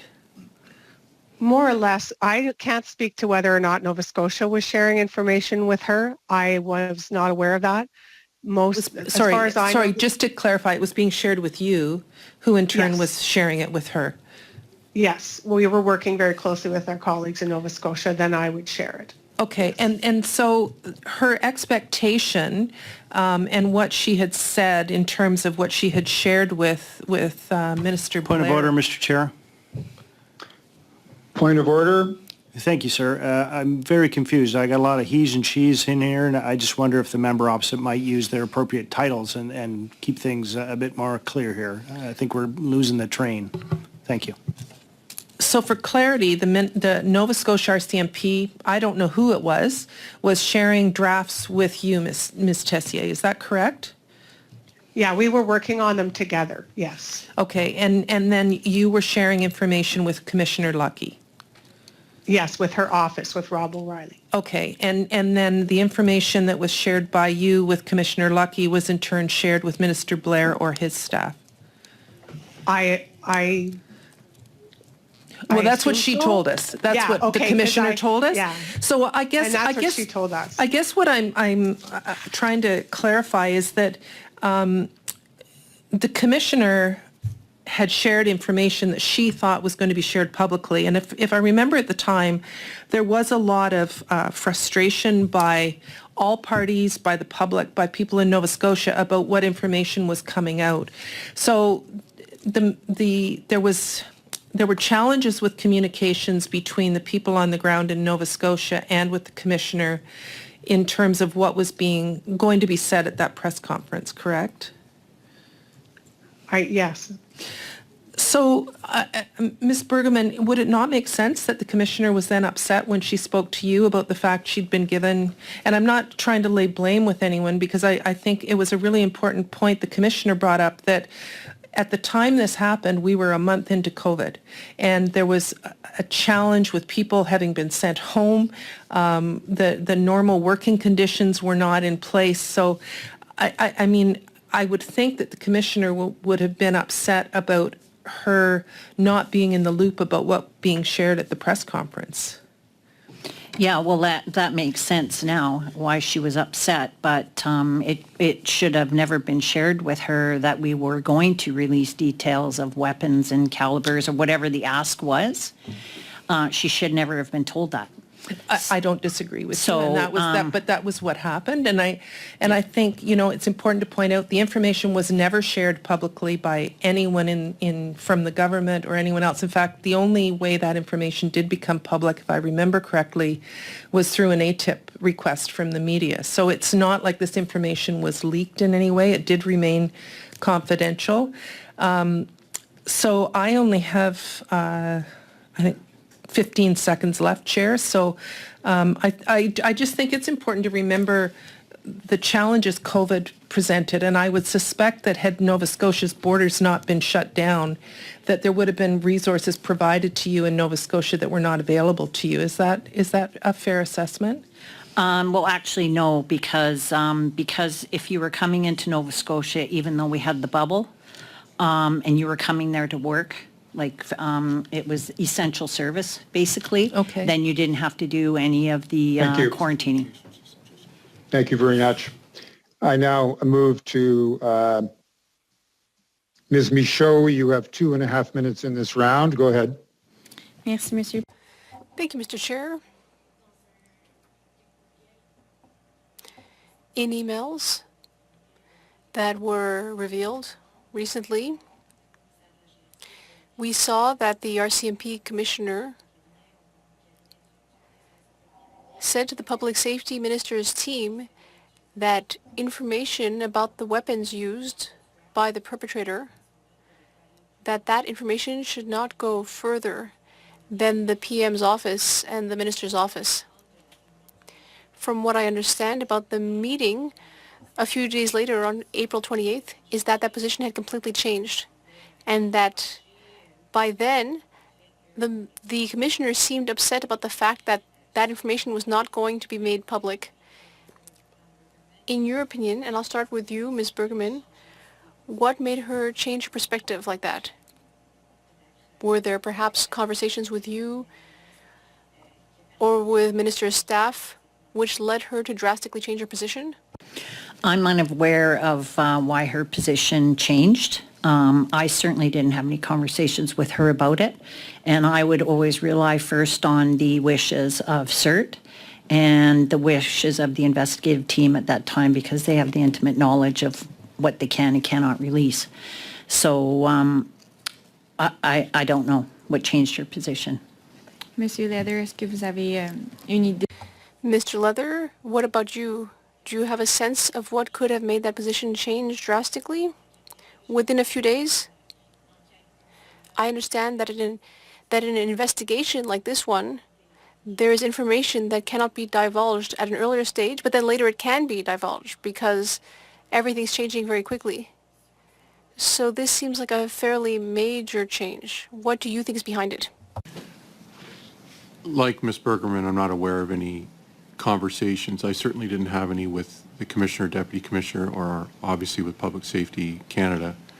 And nor was I aware of any significant change from the 23rd to 28th, certainly in terms of the investigation that would have a shift like that in terms of openness and now an ability or desire to want to share that information with the public, because we're talking about the press conference and it going out in the speaking points. So it remains a mystery to me as well. Thank you very much. Merci. I now turn the questions over to Mr. McGregor. Sir, you have 2.5 minutes whenever you're ready. Thanks, Chair, but I have no further questions. Ah, that's refreshing. Mr. Ellis, but I'm sure you do. And you've got 5 minutes to ask them. The floor is yours. Well, thank you, sir. I was hoping you'd give me the other 2.5 minutes, but I'll take what I get, I guess. Interesting information that we've learned here. I'll start with you, Chief Superintendent Leather. Question, you're the CROPS officer, the criminal investigation head, for lack of a better description, for us civilians in Nova Scotia. Would you have released this information on the 28th with respect to the guns and caliber, et cetera? No, sir, we weren't ready to make that release, given the ongoing investigations, particularly stateside, that were in their infancy. And Ms. Bergerman, you were actually the head of the Rcmp for us civilians in Nova Scotia at that time. Would you have released that information? No, I would not have. And we've heard from testimony, I think at least written hearsay, that Darren Campbell would not have released that. We know that the CERT would not have released it. So I guess the question is how did that information get to people that shouldn't have had it? How did it get to politicians? How did it get in their hands? Do either of you have any idea how it got there? I can only make assumptions, sir, and that would be we shared the information with the commissioner and the inventory list that Chief Superintendent Leather was talking about, and that information was passed on to public safety. And Chief Superintendent Leather, would that be your assumption as well, sir? Yes, I'm aware of the emails that went from the Commissioner over to the Chief of Staff for Public Safety and the Deputy Minister. That's the extent of my knowledge with the gun inventory. So is it fair to say then that you actively would have said, please do not release this information to the politicians, and they got it anyway? Is that fair, Ms. Bergerman? Yes. And Chief Superintendent Leather, that's your recollection as well? My recollection was sharing the caveat that it remain within the RCMP and go no further. Gotcha. And a question to Ms. 𝙄𝙊𝙇𝙊𝙃 then. You were communicating with the Commissioner of the RCMP. I guess the question is, was it you then who released this information and said, did you have a conversation with the Commissioner and said, do with it what you will? I didn't have the information. So you who were the communications director, I think, now just correct me if I'm wrong, you said that you would communicate directly with the Commissioner around these, around this style of information. Is that correct? I would communicate with the Commissioner around what was going to be released publicly. I did not have access to any operational, I don't have operational information. We discuss what we can discuss publicly. I am not briefed, generally speaking, on makes, models, that type of thing. So then we have on one side the operations people, the criminal investigators who are saying, do not release this information. And then we have a commissioner who took the information and did with it what she wanted to. That's what it seems to me. Under pressure, of course, yes, under pressure from the politicians. Minister Blair, perhaps. That being said, I think, Chief Superintendent Leather, you talked about a meeting on April 27th, perhaps going into the 28th, and you mentioned Dan Bryan, who's another communications person. Was it you, sir, that mentioned that meeting? I mentioned in my opening remarks that there was communication between Dan Bryan and Lia Scanlan and Darren Campbell in the division. However, I did not participate in those meetings. I just became aware that they were occurring in the lead up to the press conference in terms of the preparation of the speaking points. Dan Bryan having been a member of Sharon's staff at the time. Right. Thank you, sir. Mr. Chair, I'd like to cede the rest of my time to Mr. Perkins, please. Go ahead, Mr. Perkins. You have another minute. Thank you, Mr. Chair. Ms. Bergerman, with regard to the CERT demand that it stay within the RCMP, did you inform the Commissioner or her office that that was not to go out beyond the RCMP? The Deputy Commissioner, Brennan, and it was discussed as well on between Chief Superintendent and Leather and I. Okay, thank you. Did Ms. 𝙄𝙊𝙇𝙊𝙃, did at any time you communicate the details to Lia Scanlan of what was being asked before that press conference? Sorry, time's up. I'll give the witness 10 seconds to answer. I was never asked to do anything in the conference. I was asking that we release as much information as possible. It wasn't coming from outside. Thank you. I now call on Mr. Hardy for the last chunk in this round. And given the time and that we have a hard stop at 3 Eastern time, I'm going to cut the questions and let the witnesses go after this, and then we will go back to the motion. Mr. Hardy, you have 5 minutes. Thank you, Mr. Chair. I may cede some of my time to Ms. Damoff if there's a question that I haven't quite answered. We're dealing with the fog of war here. Things are dynamic. Information is coming in drips and drabs, some of it unconfirmed. Chief Superintendent Leather, at one point you were asked if the alleged gunman was known to the police, and you said no. Okay, that stuff happens.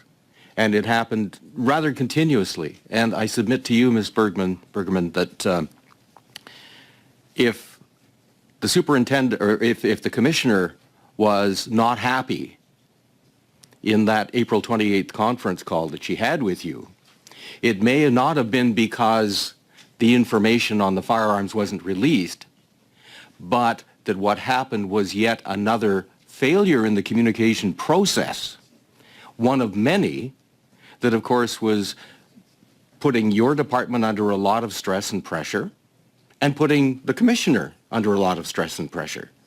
Is that not feasible here? Well, that's not what was communicated from her during the phone call. It was directly related to pressure about the caliber of weapons, and that we didn't understand the big picture of the dynamic here with downtown, and certainly didn't say on the call that she was displeased about our overall communication. I would submit that the press conference that Chief Superintendent Campbell had just done was one of the best ones that I've seen. But if I could, there was an expectation with all of the various speaking notes back and forth, and Ms. Tessier, I want you to chime in on this, that at one point there was a reasonable expectation on the part of the Commissioner that the information on the firearms would be disclosed. Now, how that changed and morphed with the various versions of the speaking notes going back and forth perhaps is a discussion that deserves longer time than we have.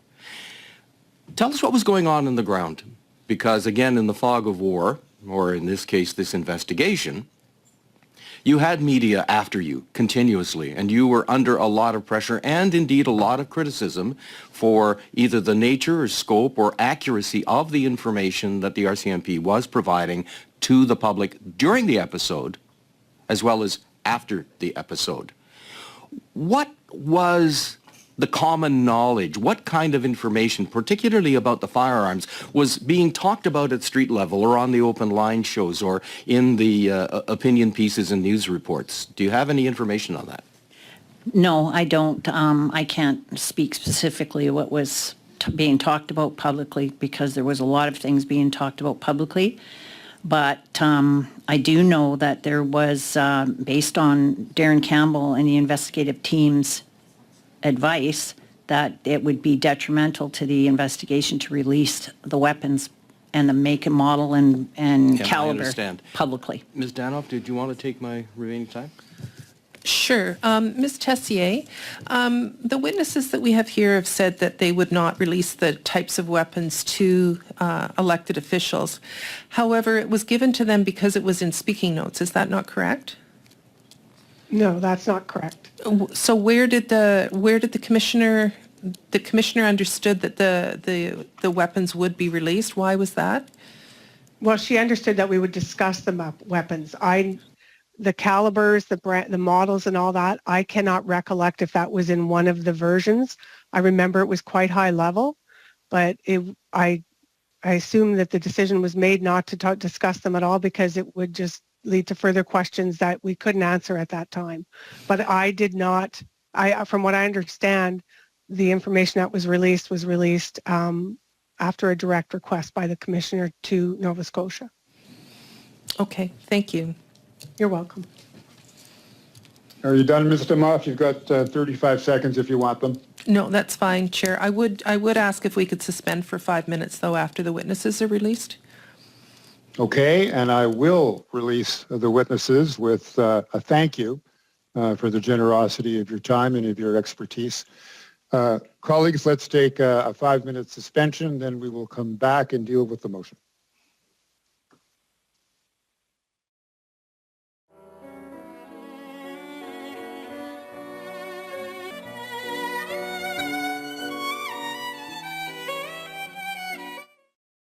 Call the resumption of this meeting. We will now discuss and debate the motion on the floor. I understand it's been circulated to all members and translated. Is that correct? Very yes. Good. So I open the floor for discussion on the motion. Clerk, you're going to have to help me with hands that are up because I cannot see them electronically.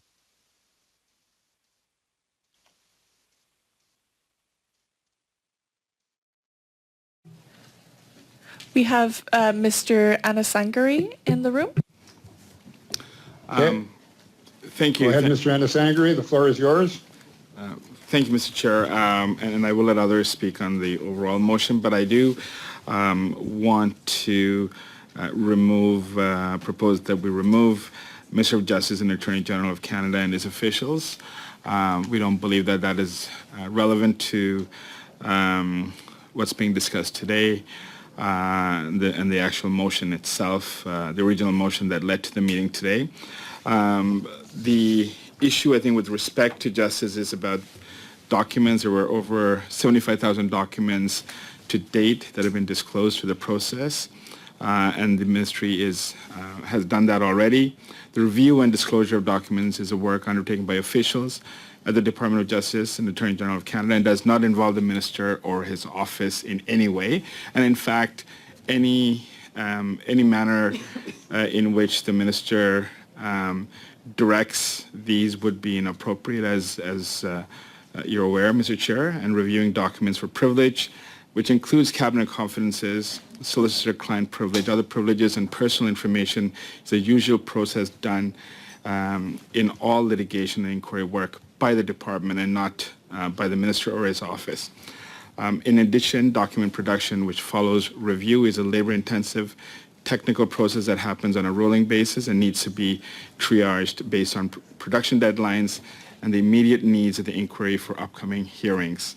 And I can assure the members that all documents related to the April 28, 2020 meeting have been disclosed to the Commission, and the Department of Justice and Government are working cooperatively with the MCC to ensure that all relevant documents are received by the Commission in a timely manner. So is this in the form of an amendment to the motion?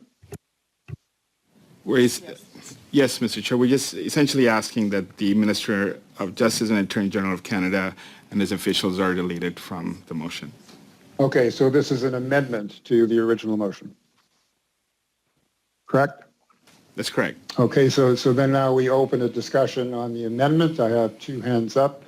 Mr. Noor Mohammed, I think you were first. Thank you, Mr. Chair. I would agree with Mr. Nsangri. I think, for all the reasons that have been articulated and outlined, I think it's very important for us to remember the role of the Attorney General of Canada in these deliberations and these discussions, and what his role is or is not. And so I think adding him to this conversation is just a bit of a red herring. It doesn't actually, not only does it not add value, I think it distracts from the important work this committee is trying to do. And so I would certainly be in favor of removing his name from this list of witnesses. Mr. McGregor, I see your hand is up. Yes, thank you, Chair. I'm okay with keeping, hold on, I'm just trying to find the wording of the motion. I've got too many windows open. Okay, there we go. I'm okay with keeping the minister's name in there. I mean, it does make reference to his officials who would probably be in a better place to respond to specific questions, but it's been well documented in the media that the 4 pages that, of course, have led to this committee meeting being held, the 4 pages of Superintendent Campbell's notes, the most valuable 4 pages, somehow were delayed in getting their way out into the public. So I do think there is value in hearing from the Department of Justice. My only other quibble with the motion, and it's a minor one, it's just the wording on no later than August 31st of this year. We're all pretty busy in our constituency these days, so I would just ask if maybe we as a committee could come down to some kind of specificity so that we can plan our weeks in August accordingly and not just leave it wide open up until the 31st. So that's my only points there, Mr. Chair. Thank you. Do we have... Mr. Chair, if I can just interject here, this would be a second amendment to the motion, so perhaps we should deal with the first amendment and then we can deal later on with the August 31st deadline, just to keep everything in order. Okay, so we're dealing with the proposed amendment that would remove the Department of Justice. We've heard several opinions. Do we have any other hands up? Yes. In the room we have Mr. Fergus and Ms. Dancho. Okay, Mr. Fergus, go ahead. Merci beaucoup, Monsieur le Président. Thank you very much, Mr. Chair. The reason I think that it's important to remove the Minister of Justice and Attorney General of Canada. General en français, mais I'm forgetting how to say Attorney General in French. Thank you, Ms. Michaud. And his officials, for sure, is that we are limited with our time. And honestly, I would have preferred to continue asking other witnesses questions. I know there's going to be another meeting of the committee.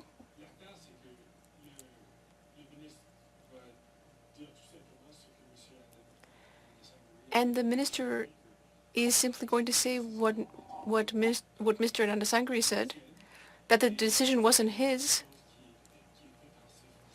that it was something carried out by officials. So we'll just be wasting another 5 or 7 minutes along with the questions. And he's just going to keep repeating that. And as for the officials, I believe that the explanations they gave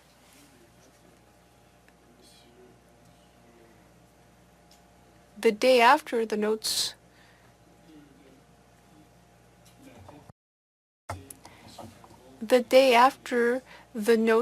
having to do with the head of the Rcmp, Mr. Campbell in Nova Scotia,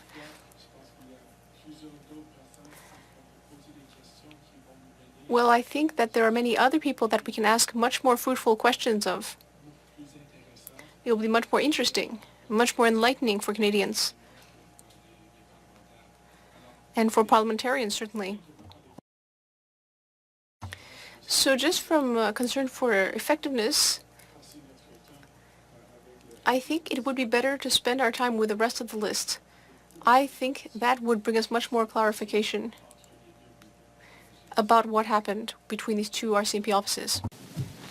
Thank you, but we're debating an amendment to a motion that's on the floor, and Ms. Dancho, you're next on the list. Thank you, Mr. Chair. I wanted to just mention to Mr. McGregor regarding his concern time-wise. I agree. That's why I put something that I thought gives us over a month, and I thought that certainly the leads on each party could always discuss with the knowledge of our colleagues' calendars, and we can settle on a date. Certainly, I just think we should be meeting before Parliament resumes. Again, we're looking to make this so that all parties can agree on it. I was wondering if the Liberals have any other objections aside from the Minister of Justice and his officials attending. Well, let's deal with the amendment that's on the floor right now. And we have Ms. Clerk, go ahead. We have Ms. Damoff here that would like to speak. Okay. Ms. Damoff? Chair, I was just going to say exactly what you said in terms of let's deal with the amendment on the floor, which is whether the Minister of Justice and Attorney General comes, and then we can deal with other issues that we may or may not have. Yeah, we're going to have to deal with them one at a time. So, Clerk, are there any other hands up to deal with the amendment? Ms. Michaud. Ms. Michaud. Ms. Michaud, take the floor. Merci, Monsieur le Président. Thank you, Mr. Chair. Perhaps I might just ask for some clarification from my colleague, Mr. Perkins. I'm sorry to put you on the spot, Mr. Perkins, but you told me off mic that it might be up to the Minister of Justice to decide whether or not to disclose these documents. So based on Mr. Perkins' experience, I wonder if you could just say to the committee whether in your experience this is something that might be up to him rather than his officials. Je cherche juste à comprendre. I'd just like to understand. I can just answer. I was a ministerial assistant for almost 8 years, so I do know that anything such as the release of documents to a public inquiry commission would not be made solely at the official level. It would go into the minister's office for final approval, without question. Okay, do we have other commentary, other observations, or are there other hands up, Clerk? Yes, Mr. 𝙤𝙁𝙏𝙀𝙊𝙄𝙀𝙗 would like to speak. Go ahead, Mr. Anangasagari, go ahead. And thank you, and with the greatest respect to Mr. Perkins, I would disagree. This is, disclosure of this nature is undertaken strictly at the level of the department officials and not at the minister's office or the minister's discretion under any circumstances. Okay, do we have other hands up? Ms. Michaud? Peut-être qu'on pourrait faire un compromis. Maybe we could compromise, not hear from the minister, but only from officials. I don't know if that's something that might satisfy everyone. Well, that would be in the form of a sub-amendment, I would gather.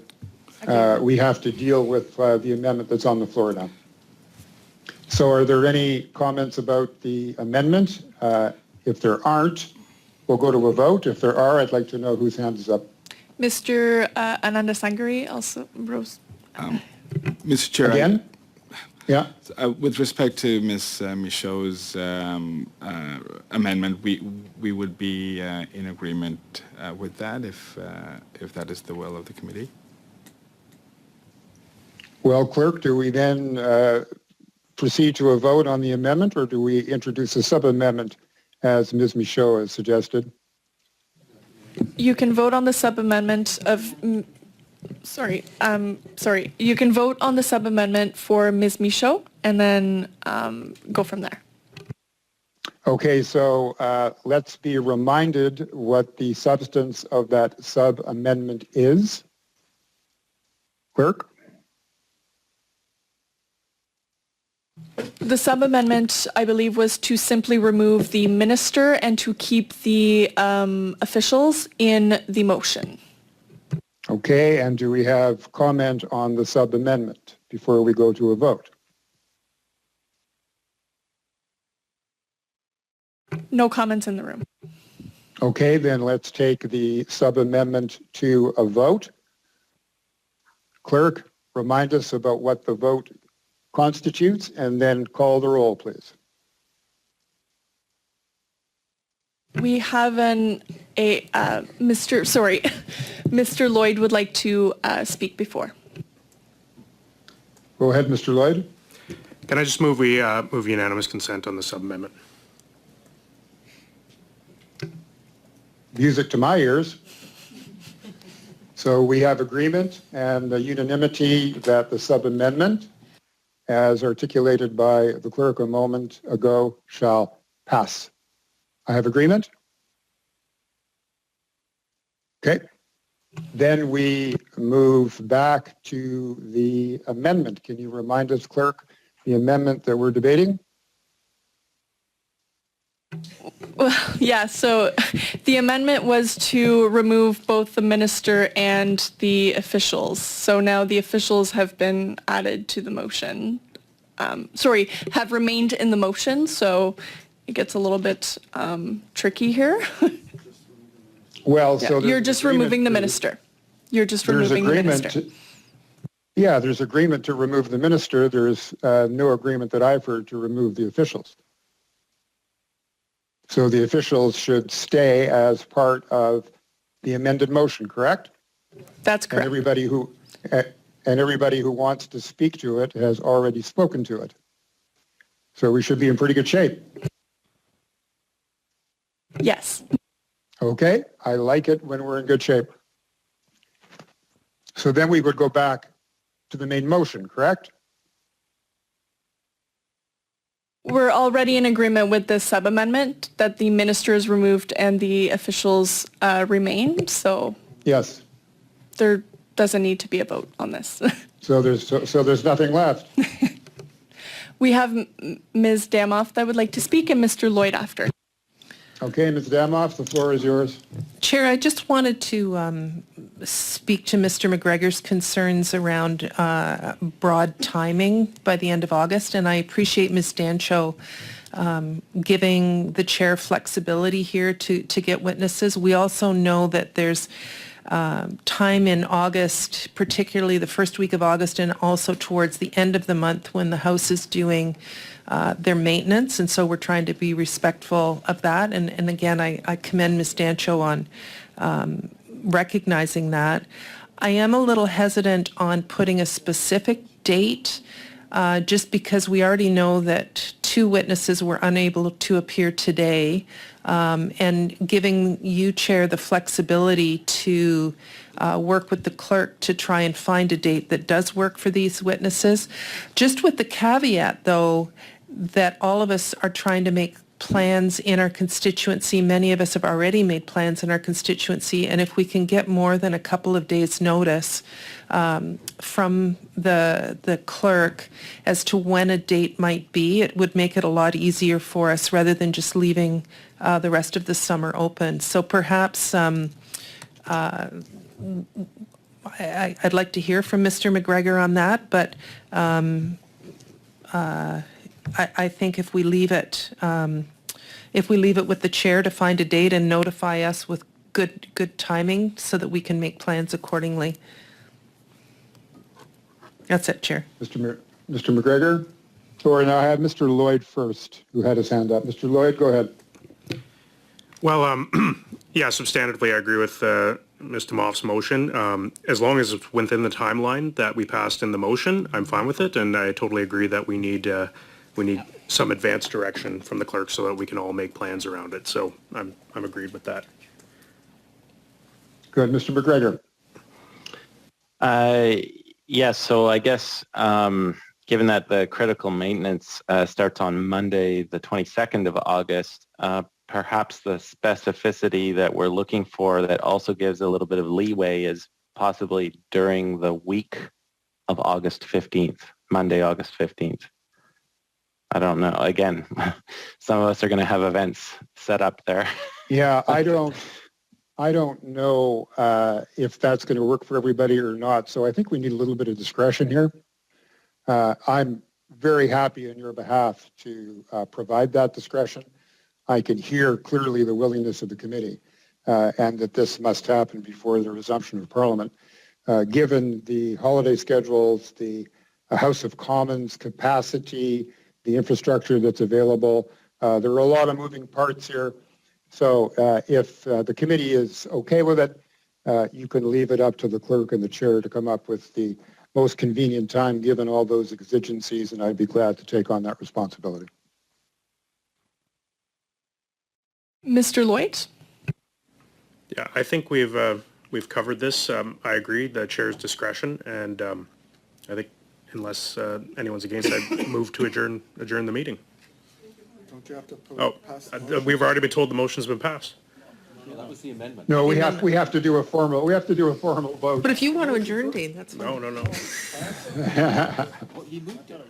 I wish they were all this easy, but I'm sure the clerk would be very happy if we had some formal roll call on the main motion. Wouldn't you, clerk? You can choose to have a roll call, or you can unanimously agree that it's at the chair's discretion. So can we unanimously agree that it's the chair's discretion, given what we have heard, that the motion carry? I see thumbs up. Everybody okay? I believe Mr. Fergus would like to interject before. So, Mr. Chair, I fully agree with you having discretion, full discretion on finding a date that would be convenient à tous les membres de ce comité. For all members of this committee. Now, if instead of being the 31st of August, if it were to be on the 1st of September or the 2nd, would that respect the spirit of the motion? I see people nodding, I believe, on the other side of the room. I just want to leave maximum flexibility to find a date that could actually work for everyone. I would interpret the discretion of the chair to include any minor modification that would be within the motion itself. Okay, so we have agreement then on the main motion. With that agreement being in place, I think that our work is done for the day, and a long day and very efficient use of our time. I would like to thank all of our members. We will get back to you as soon as we've come up with the best date, given all the exigencies. And I thank you all for a very productive meeting, and we'll see you the next time. This meeting is now adjourned.